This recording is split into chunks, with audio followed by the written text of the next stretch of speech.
தேவனுடைய நாமத்துக்கு மகிமை உண்டாவதாக. දෙවියන් වහන්සේගේ නාමයට මහිමය වේවා.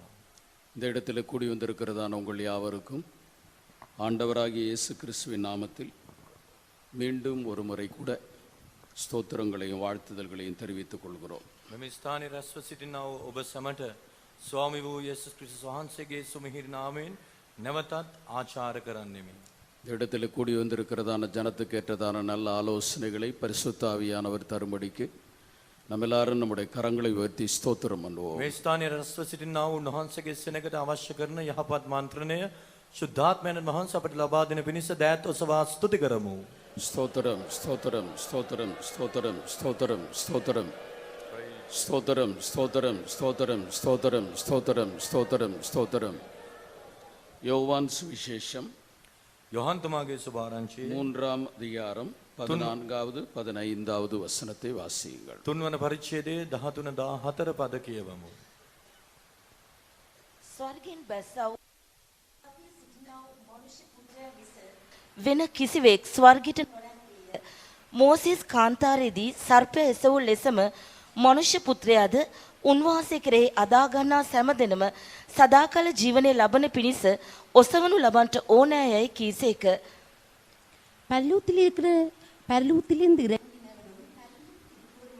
மனுஷகுமாரனே அல்லாமல் பரலூத்துக்கு ஏறினவன் ஒருவனும் இல்லை.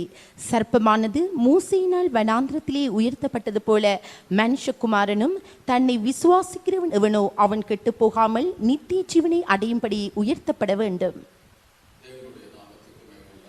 දෙවියන් වහන්සේගේ නාමයට මහිමය වේවා.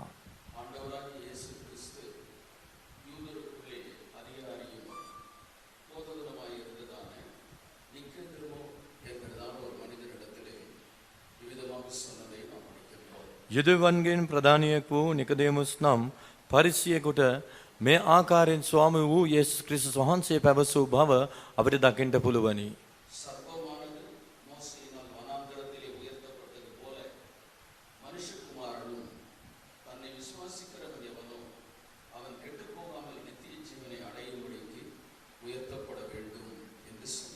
මෝසෙස් කාන්තාරයේදී සර්පයා එසවූ ලෙසම මනුෂ්‍ය පුත්‍රයාද උන්වහන්සේ කෙරෙහි අදා ගන්න සමදෙනම සදාත් කාල ජීවනය ලබන පිණිස ඔසවනු ලබන්නට ඕනෑයයි කීසේක.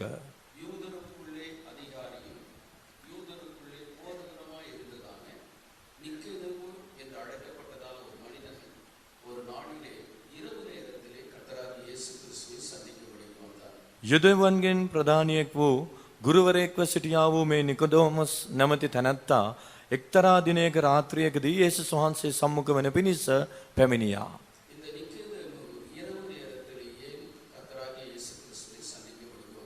ඇයි මේ නිකොදේමුස් යේසුස් වහන්සේව සම්මුඛ වන පිණිස රාත්‍රී කාලයේ පැමිණියේ?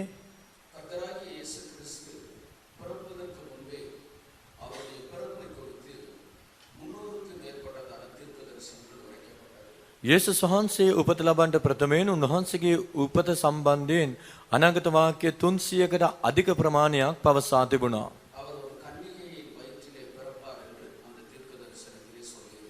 එම එක අනාගත වාක්‍යයක උන්වහන්සේ කන්‍යාවකගෙන් බිහිවන බව ලියා තිබෙනවා.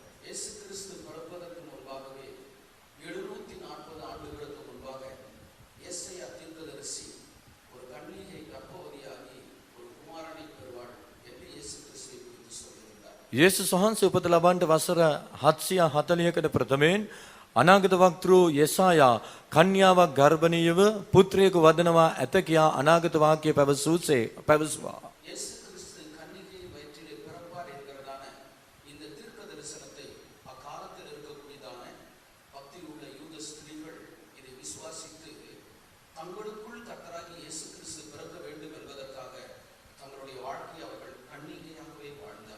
මේ ආකාරයෙන් පැවසුවා වූ අනාගත වාක්‍ය විශ්වාස කළා වූ යුදෙව් භක්තිවන්ත ස්ත්‍රියහු කන්‍යාවන් මෙන් තමුන්ගේ පවිත්‍ර ජීවිතය ආරක්ෂා කරගනිමින් එම තැනන් වහන්සේ තමා තුළ ගැබ්ගත යුතුයයි කියා අපේක්ෂාවෙන් බලා සිටියාය.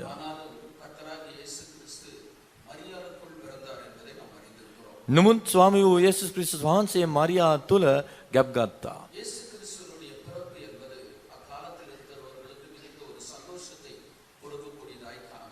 යේසුස් වහන්සේගේ උපත වනාහි එවකට විසූ සෙනගට මහත් ප්‍රීතියක් ගෙන දුන්නා. ஆனால் அவர் வளர்ந்து வருகிறதான காலகட்டங்களிலே யூதர்களுடைய முறைமையின்படி அவர்களுடைய பழக்க வழக்கத்திற்கு விரோதமான காரியத்தை அவர் செய்து வந்தார். නමුත් උන්වහන්සේ වැඩත්ම යුදෙව්වන්ගේ සම්ප්‍රදායන්ට විරුද්ධව ඔවුන්ගේ පුරුදු පුහුණුවලට විරුද්ධව උන්වහන්සේ ක්‍රියා කරන්නට පටන් ගත්තා. ஆகவே யூதர்கள் அவரை ஒரு மேசியாவாக ஏற்றுக்கொள்ள முடியாத நிலவரத்தில் இருந்தார்கள். එනිසා යුදෙව්වරුන්ට උන්වහන්සේව මෙසියස් වහන්සේ කියා පිළිගන්නට නොහැකි විය. அது மட்டுமல்ல, அக்காலத்தில் இருக்கக்கூடியதான யூதர்கள் அந்நியர்களின் வசமாக அடிமைப்பட்டு காணப்பட்டார்கள். மேசியா என்னுடைய எல்லா விதமான சிறையிருப்பிலிருந்து தங்களை விடுதலையாக்குவார் என்று நம்பிக்கொண்டிருந்தார். එවකට විශ්වා වූ මේ යුදෙව්වරුන් විවිධ ජාතීන්ට වහල්ුන් ලෙස දක්වනු ලැබුවා. ඔවුන් සිරගතව සිටියා. මේ සිර වහල්කමින් මෙසියස් වහන්සේ පැමිණ තමුන් මුදාගනී කියා ඔවුන් සිතුවා. ஆனால் கர்த்தராகிய இயேசு கிறிஸ்துவோ என் ராஜ்யம் இந்த உலகத்துக்குரியது அல்ல என்று அவர்களுக்கு சொன்னார். නමුත් යේසුස් වහන්සේ මාගේ රාජ්‍ය මේ පොළවේ එකක් නොවන වග ඔවුන්ට ප්‍රකාශ කළා. சத்துருக்களுடைய கையிலிருந்து தங்களுக்கு ஒரு விடுதலை கிடைக்கும் என்றதான எதிர்பார்ப்போடு கூட இருந்ததான ஜனங்களுக்கு ஏமாற்றம் மட்டுமே மிஞ்சினது. සතුරාගේ අතේ වහල්ව සිටියා වූ මේ සෙනගට ඒ ප්‍රකාශය උන්වහන්සේගේ ප්‍රකාශය රැවටීමක් බවට පත් වුණා. ஆகவே யூதர்களை பொறுத்த மட்டிலே இவர் வரப்போகிற மேசியா அல்ல என்று சொல்லி அவரை புறக்கணித்தார். යුදෙව්වරු මොහු පැමිණෙන්නා වූ මෙසියස් වහන්සේ නොවේ කියා උන්වහන්සේව ප්‍රතික්ෂේප කළෝය.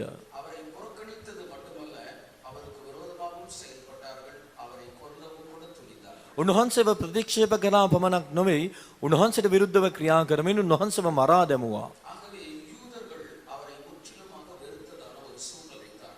යුදෙව්වන් මුළුමනින්ම උන්වහන්සේව ද්වේෂ කළා. இப்படிப்பட்ட ஒரு சூழ்நிலையிலே தான் ஒரு நாளின் இரவு நேரத்திலே இந்த நிக்கோதேமு என்கிறதான ஒரு போதகன், ஒரு அதிகாரியாக இருக்கிறவன் கர்த்தராகிய இயேசு கிறிஸ்துவை சந்திக்கும்படிக்கு வருகிறார். මේ ආකාර වාතාවරණයක් තිබියදී යුදෙව්වන්ගෙන් ප්‍රධානියෙක් වූ ගුරුවරයෙක් වූ මේ නිකොදෙමුස් යේසුස් වහන්සේව බැහැදකින පිණිස පැමිණියා. அவன் எதற்கு இரவு நேரத்திலே வருகிறான் என்றால், நான் வந்து கர்த்தராகிய இயேசு கிறிஸ்துவை பார்ப்பது, சந்திப்பது, வேறு ஒருவரும் அறிந்து கொள்ளக்கூடாது என்பதற்காக ஒரு இரவு நேரத்திலே வந்தான். ඔහු රාත්‍රී කාලයේ පැමිණියේ මන්දනම් වෙන කිසිවෙක් තමා යේසුස් වහන්සේව සම්මුඛවන්ට යනවා කියා දැන නොගත යුතු නිසා.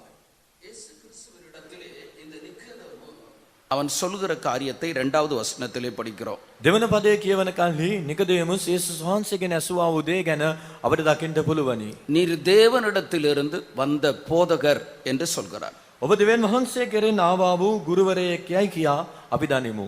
ஏனெனில் ஒருவனும் தன்னுடனே தேவன் இராவிட்டால் நீர் செய்கிறதான அற்புதங்களை செய்ய மாட்டான் என்று குறிப்பிடுகிறார். මක් නිසාද තමා සමග දෙවියන් වහන්සේ නැත්නම් ඔබ කරන්නා වූ මේ හාස්කම් කරන්නට කිසිවෙකුට නුපුලව නැහැ කීවේය. இந்த நிக்கோதேமுவுக்கு கர்த்தராகிய இயேசு கிறிஸ்துவினிடத்தில் காணப்பட்ட 2 காரியங்கள் அவனுக்கு மிகவும் பிடித்திருந்தது. යේසුස් වහන්සේ තුල දකින්න ලැබුවා වූ කාරණා දෙකක් මේ නිකොදෙමුස්ගේ සිත දැහැගත්තා. ஒன்று, அவர் செய்கிறதான போதகம் அவனுக்கு பிடித்திருந்தது. එකක් උන්වහන්සේගේ ඉගැන්වීම.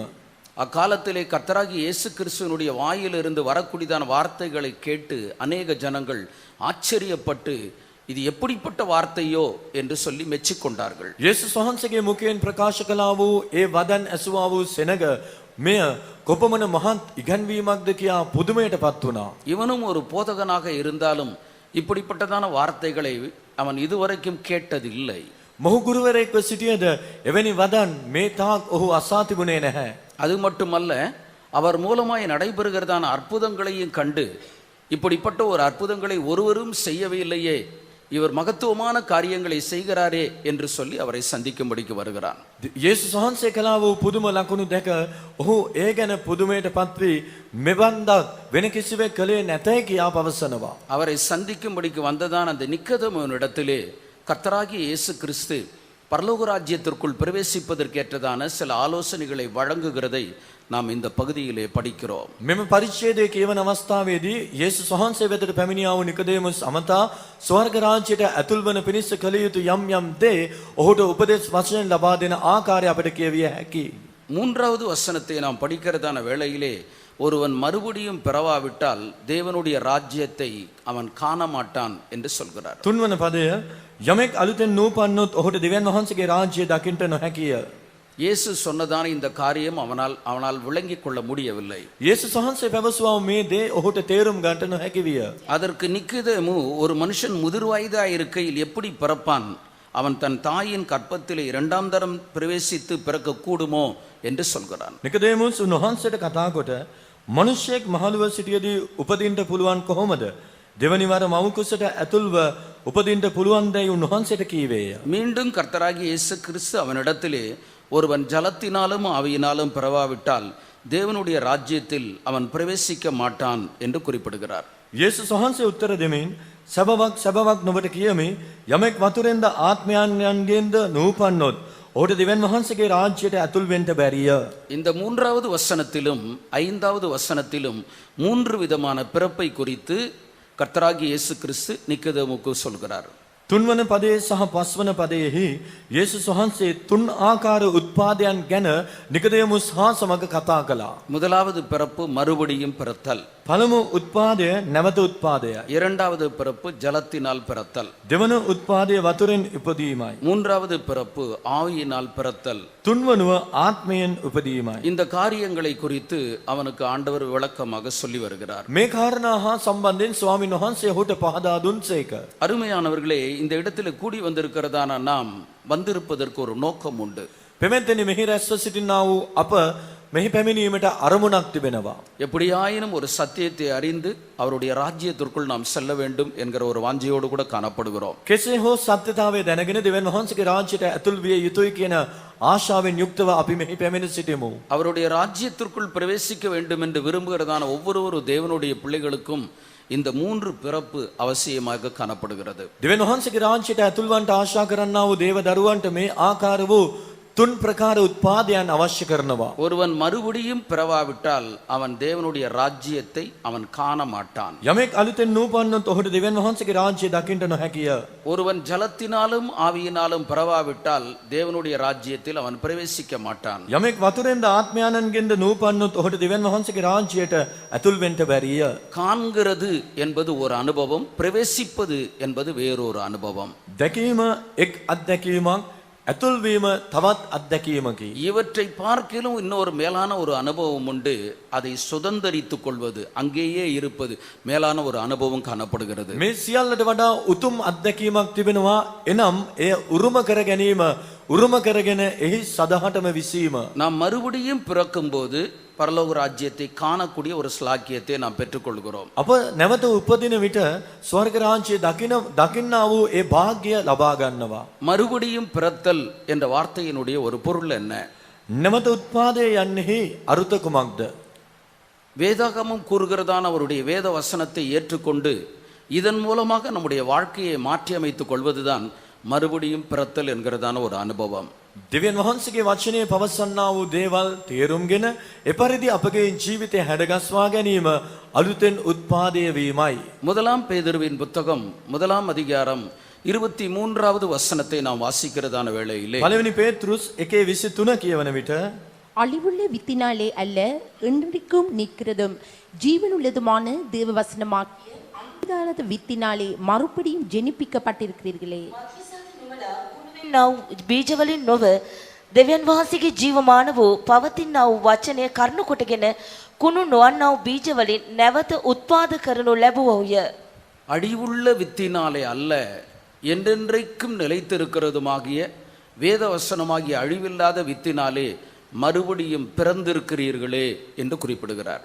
කුණුවෙන්නා වූ බීජවලින් නොව දෙවියන් වහන්සේගේ ජීවමාන වූ පවතිනා වූ වචනය කරුණු කොටගෙන කුණු නොවෙන්නා වූ බීජවලින් නැවත උත්පාදය කරනු ලැබුවෝය. அழிவுள்ள வித்தினாலே அல்ல. කුණුවෙන්නා වූ බීජවලින් නොව. நான் பார்க்கிறதான எல்லா விதைகளும் ஒரு அழிவுக்குரிய ஒரு விதை. අපිට දකින්න තිබෙනා වූ සෑම බීජයක්ම කුණු වෙන්නා වූ ඒවා. ஆனால் அந்த விதையை நாம் மண்ணிலே விதைக்கிறதான வேளையிலே ඒ බීජ අප පොළවේ වපුරන විට சில நாட்களுக்கு பிற்பாடு அது ஒரு செடியாகவோ அது மரமாகவோ வளர்ந்து வருகிறது. ටික දවසකට පසුව එය වැලක් හෝ ගහක් ලෙසින් හට ගන්නවා. உதாரணமாக ஒரு தக்காளி விதையை நாம் எடுத்துக்கொள்வோம். උදාහරණයක් වශයෙන් තක්කාලි බීජ ගත්තොත් இந்த தக்காளியானது தக்காளி பழத்திலிருந்து, நல்ல ஒரு புளிப்புள்ள ஒரு தக்காளி பழத்திலிருந்து எடுக்கப்பட்ட ஒரு விதை. හොඳ ඉදුණු තක්කාලි ගෙඩියකින් ගත්ත බීජ. இந்த விதையை நம்ம வீட்டில் வச்சிருந்திருப்போம் அப்படின்னா அதனால எந்த ஒரு பிரயோஜனமும் கிடையாது. මේ නිවසේ නිකරුණේ තබා තිබුණොත් මේ බීජ වලින් කිසිදු ප්‍රයෝජනයක් නැහැ. இதே விதையை நாம் மண்ணிலே போடுகிறதான வேளையிலே මේ බීජ අප පසේ දමන විට அதிலிருந்து ஒரு செடி உண்டாகிறது. එයින් කුඩා දල්ලක් හට ගන්නවා. சில காலங்களுக்கு பிற்பாடு ஒரு தக்காளி பழம் பழுக்கிறது. ටික කාලයකට පසුව එහි ගෙඩි හට ගන්නවා. இந்த தக்காளி பழத்தினுடைய ருசி எப்படிப்பட்டதா இருக்கும்? මේ තක්කාලි ගෙඩියේ රස කොයි වගේද? இதிலே போடப்பட்ட அந்த விதையானது எந்த பழத்திலிருந்து அது எடுக்கப்பட்டதோ, அந்த பழம் எப்படிப்பட்ட ஒரு ருசியை கொடுத்ததோ அதே போல உள்ள ஒரு ருசியை இந்த பழமானது கொடுக்கும். එය බීජ ලබා ගත්තා වූ ගෙඩිය ඒ ඵලය කොයි ආකාරයෙන් රසවත්ව තිබුණාද එපරිදි ඊට සමාන වූ රසයක් මේ ගසෙන් ගෙන දෙන්නා වූ ඵලයේත් ලබා ගන්නට පුළුවනි. அப்போ ஒரு அழிவுக்குரிய ஒரு விதைக்குள் அதை போலவே காணப்படக்கூடியதான ஒரு தன்மை இருக்குமானால் வேத வசனமும் கூட அழிவில்லாத வித்து என்று நாம் வாசிக்கிறோம். විනාශ වන්නා වූ ඒ බීජයකින් එම්ම රසතිම ඵලයක් ලබා ගන්නට පුළුවන් නම් දෙවියන් වහන්සේගේ වචනය ගැන අප කියවන්නේ උන්වහන්සේගේ වචනේ කුණු නොවෙන්නා වූ බීජ කියයි. அந்த அழிவில்லாத வித்தாகிய வேத வசனத்தை நாம் ஏற்றுக்கொள்ளும் போது வேத வசனமானது எத்தன்மை உள்ளதோ, அது எப்படி பரிசுத்தம் உள்ளதோ, அவரை அதை ஏற்றுக்கொள்கிறதான ஒரு மனுஷனையும் கூட அவ்விதமாகவே அது மாற்றி விடுகிறது. දේව වචනය කුණු නොවෙන්නා වූ බීජව දකින්න ලබනවා. ඒ වචනය අප පිළිගන්නා විටදී දෙවියන් වහන්සේගේ වචනේ කෙබඳු ගුණාංග එහි අඩංගු වෙනවාද එම ගුණාංගම මෙම මනුෂ්‍යයා තුලත් හට ගන්නවා. பேதுரு 3000 பேருக்கு முன்பாக நின்று அவன் பிரசங்கித்துக் கொண்டிருக்கிறான். பேத்ருஸ் 3000ක් සෙනග ඉදිරියේ දේශනා කළා. அவனுடைய பிரசங்கத்தை கேட்டுக்கொண்டிருக்கிறதான ஜனங்கள் விதமாக சொன்னார்கள், ஆண்டவன் மாறே நாங்கள் என்ன செய்ய வேண்டும், அல்லது ரட்சிக்கப்படுவதற்கு நாங்கள் என்ன செய்ய வேண்டும் என்றார்கள். ඔහුගේ දේශනාවට සමන් දුන්නා වූ සෙනග අනිනු ලැබූ සිත් ඇතිව අප මක්කරන්ට ඕනෑද සහෝදරවරුනි කියා අසනවා. அவனால் போதிக்கப்பட்டதான அந்த வேத வசனமானது அவர்களை சந்தித்தது. அந்த வசனம் சந்தித்தபடியினால் நாங்கள் என்ன செய்ய வேண்டும் என்று கேட்டார்கள். ඔහු දේශනා කළා වූ උන්වහන්සේගේ වචනය ඔවුන්ව සම්මුඛ වුණා. ඒ නිසා ඔවුන්ගෙන් අසනවා සහෝදරයනි මක් කරන්න ඕනෑද කියා. ஒரு நபர் மறுபடியும் பிறந்த ஒரு அனுபவத்திற்குள் அவர்கள் காணப்படுவார்களானால் அவர்களுக்கு கொடுக்கப்படுகிறதான வேத வசனம் அது எப்படிப்பட்டதாக இருந்தாலும் அந்த வேத வசனத்துக்கென்று தங்களை மனப்பூர்வமாய் ஒப்பு கொடுத்து தங்களுடைய வாழ்க்கையை மாற்றி அமைத்துக் கொள்வதற்கு அவர்கள் தயாராக காணப்படுவார்கள். නැවත උත්පාදය ලැබුවා වූ මනුෂ්‍යයා දෙවියන් වහන්සේගේ වචනේ පිළිගන්නට කැමැත්තෙන් පසුවනවා නම් ඔවුන්ට දෙනු ලබන්නා වූ වචනේ කෙබඳු එකක් වුවද ඔවුන් ඒ පිළිගනිමින් තමුන්ගේ ජීවිතයේ ඒ අනුකූලව වෙනස් කර ගන්නවා. அடுத்தது அவர் ஜலத்தினால் பிறத்தலை குறித்து ஞானஸ்நானத்தை குறித்து குறிப்பிடுகிறார். මීළඟට උන්වහන්සේ ජලයෙන් උත්පාදය වීම වතුර බෞතිස්මය ගැන කතා කරනවා. ஞானஸ்நானம் என்று சொல்வது அது எப்படிப்பட்டது? වතුර බෞතිස්මය යනු කුමක්ද? அது மாம்ச அழுக்கை போக்குகிறதா இராமல் தேவனை குறித்ததான நல்மன சாட்சியினுடைய உடன்படிக்கையாக இருக்கிறது என்று நாம் படிக்கிறோம். ඒ මාංශයේ කිලිටකම පහ කරනවා නොව ඒ දෙවියන් යහපත් හෘද සාක්ෂියක් ලබා දෙමින් දෙවියන් වහන්සේ හා සමග givisumකට එළඹෙන බව අප කියවනවා. சரீரத்தில் இருக்கக்கூடியதான அழுக்கை போக்குவதற்காக குளிக்கக்கூடிய ஒரு குளிப்பு அல்ல. මේ ශාරීරික කිලිට පහ කරන පිණිස ස්නානයක් නොවේ. அது தேவனை குறித்ததான ஒரு நல்மன சாட்சியினுடைய ஒரு உடன்படிக்கையா இருக்கிறது. දෙවියන් වහන්සේ හා සමග වූ යහපත් හෘද සාක්ෂියේ givisumයි. ஞானஸ்தானத்தின் மூலமாக நல்மன சாட்சியினுடைய ஒரு உடன்படிக்கை என்று பரிசுத்த வேதாகம் சொல்கிறது. සුද්ධ බයිබලයේ පවසනවා වතුර බෞතිස්මයේ කරුණු කොටගෙන යහපත් හෘද සාක්ෂියේ givisum කියා. இந்த நல்மன சாட்சியினுடைய உடன்படிக்கை என்பதற்கு ஒரிஜினல்ல மூல பாஷையிலே கொடுக்கப்பட்டிருக்கிறதான விளக்கம் என்ன? මේ යහපත් හෘද සාක්ෂිය යන්නට මුල් භාෂාවේ ලබා දී ඇති අර්ථය කුමක්ද? சரியாய் ஜீவிக்கக்கூடியதானவருடைய ஒரு நபருடைய மனசாட்சியோடு கூட என்னுடைய மனசாட்சியானது இணைக்கப்படுகிறது. හරියාකාරයෙන් ජීවත් විය හැකි තැනැත්තෙකුගේ හෘද සාක්ෂිය හා සමග මාගේ හෘද සාක්ෂිය එකඟ වෙනවා. கர்த்தராகிய இயேசு கிறிஸ்து எல்லாவற்றிலும் சரியாக ஜீவித்த ஒரு நபர். යේසුස් ක්‍රිස්තුස් වහන්සේ සියල්ලේ නිවැරදිව ජීවත් වුණා වූ පුද්ගලයෙකි. அவருடைய மனசாட்சியோடு கூட என்னுடைய மனசாட்சியானது இணைக்கப்படுகிறது. උන්වහන්සේගේ හෘද සාක්ෂිය හා සමග මාගේ හෘද සාක්ෂිය එකඟ වෙනවා. இந்த மனசாட்சி என்று சொல்வது அது எப்படிப்பட்டது?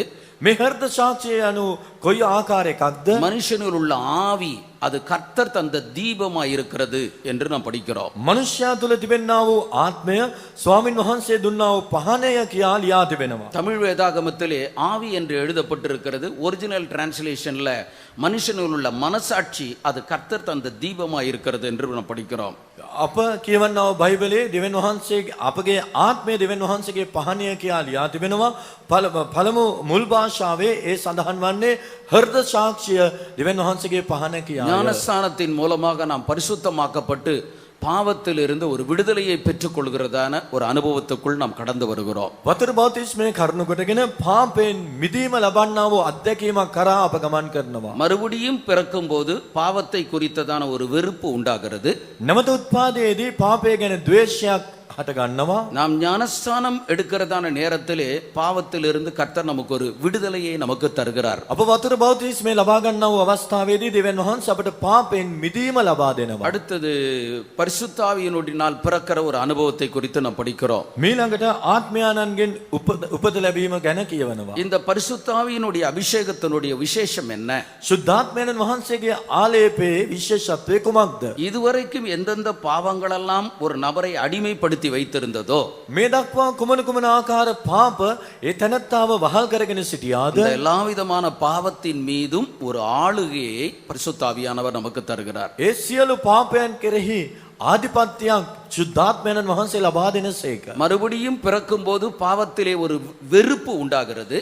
නැවත උත්පාදය ලබන විට පාපය කෙරෙහි ද්වේෂයක්. நாம் ஜலத்தினாலே பிறக்கும் போது பாவத்திலிருந்து ஒரு விடுதலை உண்டாகிறது. වතුරෙන් උත්පාදය වන අවස්ථාවේදී පාපයෙන් මිදීම ඇති වෙනවා. நாம் ஞானஸ்தானத்தை பெற்றுக்கொள்கிறதான நேரத்திலே எந்த பாவம் நம்மை முன்பாக ஆளுகை செய்து கொண்டிருக்கிறதோ அதன் மீது நமக்கு ஒரு ஆளுகை உண்டாகிறது. ශුද්ධාත්මය ලබා ගන්නව අවස්ථාවේදී පෙර කුමන පාපයක් අපව ආණ්ඩු කළාද ඒ පාපය කෙරෙහි අධිකාරීත්වයක් අපට ලැබෙනවා. இப்படியே பல காரியங்களை கர்த்தராகிய இயேசு கிறிஸ்து நிக்கதேமுவினிடத்திலே பேசி வந்தார். මේ ආකාර වූ බොහෝ දේ යේසුස් වහන්සේ නිකදේමුස් හා සමග කතා කරමින් පැමිණිසේක. இப்படி சொல்லி வந்ததான கர்த்தராகிய இயேசு கிறிஸ்து 14வது 15வது வசனத்திலே ஒரு முக்கியமான காரியத்தை குறிப்பிடுகிறார். මේ ආකාරයෙන් පැවසුවා වූ යේසුස් වහන්සේ 14 15 පද කියවන අවස්ථාවේදී වැදගත් දේවල් පවසනවා. சர்ப்பமானது மோசையினால் வனாந்தரத்திலே உயர்த்தப்பட்டது போல மனுஷனும் தன்னை விசுவாசிக்கிறவன் எவனோ கெட்டு போகாமல் நித்திய ஜீவனை அடையும்படிக்கு உயர்த்தப்பட வேண்டும் என்று குறிப்பிடுகிறார். මෝසෙස් කාන්තාරයේදී සර්පයා එසවූ ලෙසම මනුෂ්‍ය පුත්‍රයාද උන්වහන්සේ කෙරෙහි අදහ ගන්න සෑම සදාකාල ජීවනයේ ලබන පිණිස ඔසවනු ලබන්ට ඕනායයි කීසේක. பழைய ஏற்பாட்டினுடைய ஒரு சம்பவத்தை கர்த்தராகிய இயேசு கிறிஸ்து குறிப்பிடுகிறார். පරණ කිවිසුමේ සිදුවීමක් යේසුස් ක්‍රිස්තුස් වහන්සේ මෙම ස්ථානයේ උපුටා දක්වනවා. சர்ப்பமானது மோசையினால் வனாந்தரத்திலே உயர்த்தப்பட்டது போல මෝසෙස් කාන්තාරයේදී සර්පයා එසවූ ලෙසම மனுஷகுமாரனும் தன்னை விசுவாசிக்கிறவன் எவனோ அவன் கெட்டு போகாமல் நித்திய ஜீவனை அடையும்படிக்கு அவர் உயர்த்தப்பட வேண்டும். මනුෂ්‍ය පුත්‍රයාද උන්වහන්සේ කෙරෙහි අදහ ගන්න සෑම සදාකාල ජීවනයේ ලබන පිණිස ඔසවනු ලබන්ට ඕනෑය. சர்ப்பமானது மோசையின் மூலமாக வனாந்தரத்திலே உயர்த்தப்பட்டது. காரணம் என்ன? මෝසෙස් කාන්තාරයේදී සර්පයා එසවූ කාරණය කුමක්ද? என்னாகம புத்தகம் 27ஆம் அதிகாரத்திலே 5வது வசனத்திலிருந்து சில வசனங்களை நாம் படிக்கிற வேளையிலே ගණන් කතාව 27 වන පරිච්ඡේදයේ 5 වන පදයේ සිට සමහර පද කියවන අවස්ථාවේදී இஸ்ரவேல் ஜனங்கள் எகிப்திலிருந்து விடுதலையாக்கப்பட்டு அவர்கள் வனாந்தர மார்க்கமாய் புறப்பட்டு வருகிறார்கள். ඊශ්‍රායල් සෙනග මිස්රයෙන් මුදවනු ලැබ කාන්තාරය ඔස්සේ ගමන් කරමින් සිටියා. வழியின் நிமித்தமாக அவர்கள் மனமடிவடைந்தார்கள். 4வது வசனம்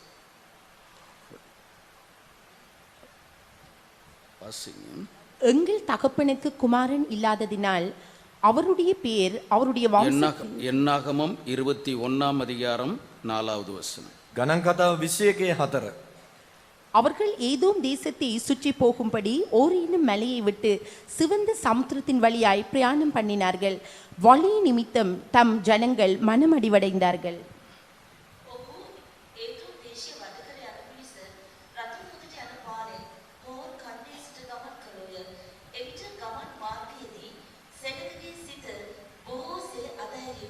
இஸ்ரவேல் ஜனங்கள் வழியின் நிமித்தமாக மனமடைவடைந்தார்கள். ඒ මාර්ගයේදී සෙනගගේ සිත බොහෝසේ අධෛර්ය විය.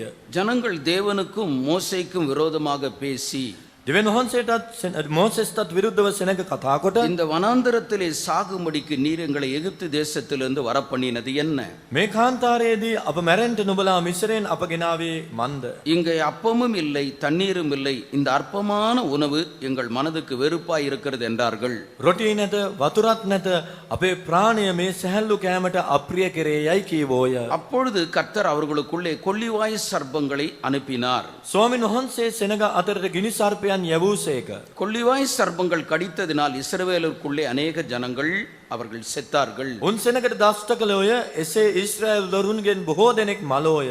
அதனால் ஜனங்கள் மோசேயின் இடத்தில் போய் நாங்கள் கர்த்தருக்கும் உமக்கு விரோதமாக பாவம் செய்ததினால் இந்த சர்ப்பங்கள் எங்களை விட்டு நீங்கும்படி கர்த்தரை நோக்கி விண்ணப்பம் பண்ண வேண்டும் என்றார்கள். එබැවින් සෙනඟ මෝසෙස් ළඟට අවුත් අපි ස්වාමීන් වහන්සේටත් නුඹටත් විරුද්ධව කතා කිරීමෙන් පව් කෙලෙමුව.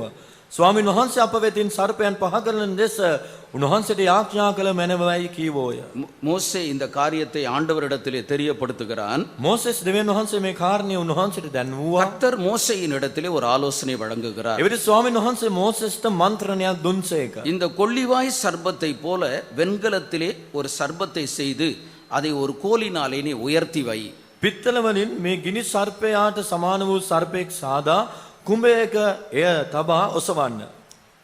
இந்த வெண்கலத்தினால் செய்யப்பட்டதான இந்த கொள்ளிவாய் சர்ப்பத்தை எவன் ஒருவன் நோக்கி பார்ப்பானோ அவன் பிழைப்பான் என்று ஆண்டவர் சொன்னார். මේ පිත්තල සර්පයා දෙස බලන කවරෙක් නමුත් ජීවත් වෙනවා. இவர்கள் மோசேக்கும் தேவனுக்கும் விரோதமாக பேசினார்கள். මොවුන් දෙවියන් වහන්සේටත් මෝසෙස්ටත් විරුද්ධව කතා කළෝය. தேவ சித்தத்துக்கு விரோதமாகவும் அவர்கள் செயல்பட்டார்கள். දෙවියන් වහන්සේගේ අදහසට විරුද්ධව ක්‍රියා කළා. அவர்கள் செய்தது குற்றம் என்பதை உணர்ந்து கொள்ளும்படிக்கு ஆண்டவர் கொள்ளிவாய் சர்ப்பத்தை அனுப்பினார். ඔවුන් කළා වූ දේ වරදක් බව උන්ට හංගවා දෙන පිණිස ස්වාමීන් වහන්සේ ගිනි සර්පයන් එවූසේක. இதனால் ஜனங்கள் செத்து போனார்கள். මේ නිසා සෙනඟ මලෝය.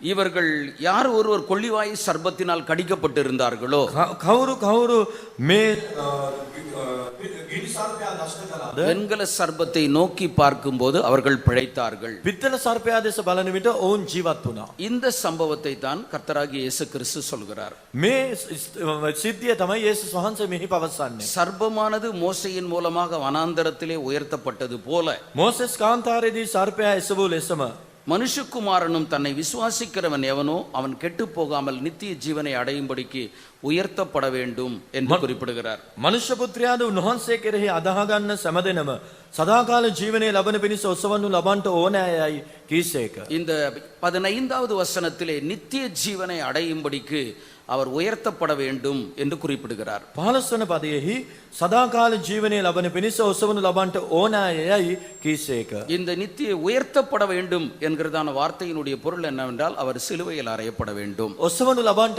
ඕනෑය යන්නෙහි අර්ථය කුමක්ද නම් උන්වහන්සේ කුරුසපත් කළ යුතු යන්නයි. அவர்கள் சிலுவையில் அறையப்பட்டதான அந்த கர்த்தராகிய இயேசு கிறிஸ்துவை ஒரு மனிதன் நோக்கி பார்க்கிறதான வேளையிலே எல்லாவிதமான ஆசீர்வாதங்களையும் மனிதன் பெற்றுக்கொள்கிறான்.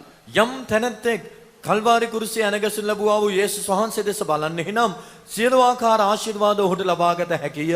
இந்த இடத்திலே நித்திய ஜீவனை அடையும்படிக்கு அவர் உயர்த்தப்பட வேண்டும் என்ற ஒரு பதத்தை நாம் பார்க்கிறோம். සදාකාල ජීවනය ලබන පිණිස ඔසවනු ලබන්ට ඕනෑය. இந்த நித்திய ஜீவன் என்றதான வார்த்தையினுடைய பொருள் என்ன? මේ සදාකාල ජීවනය යන්නෙහි අර්ථය කුමක්ද?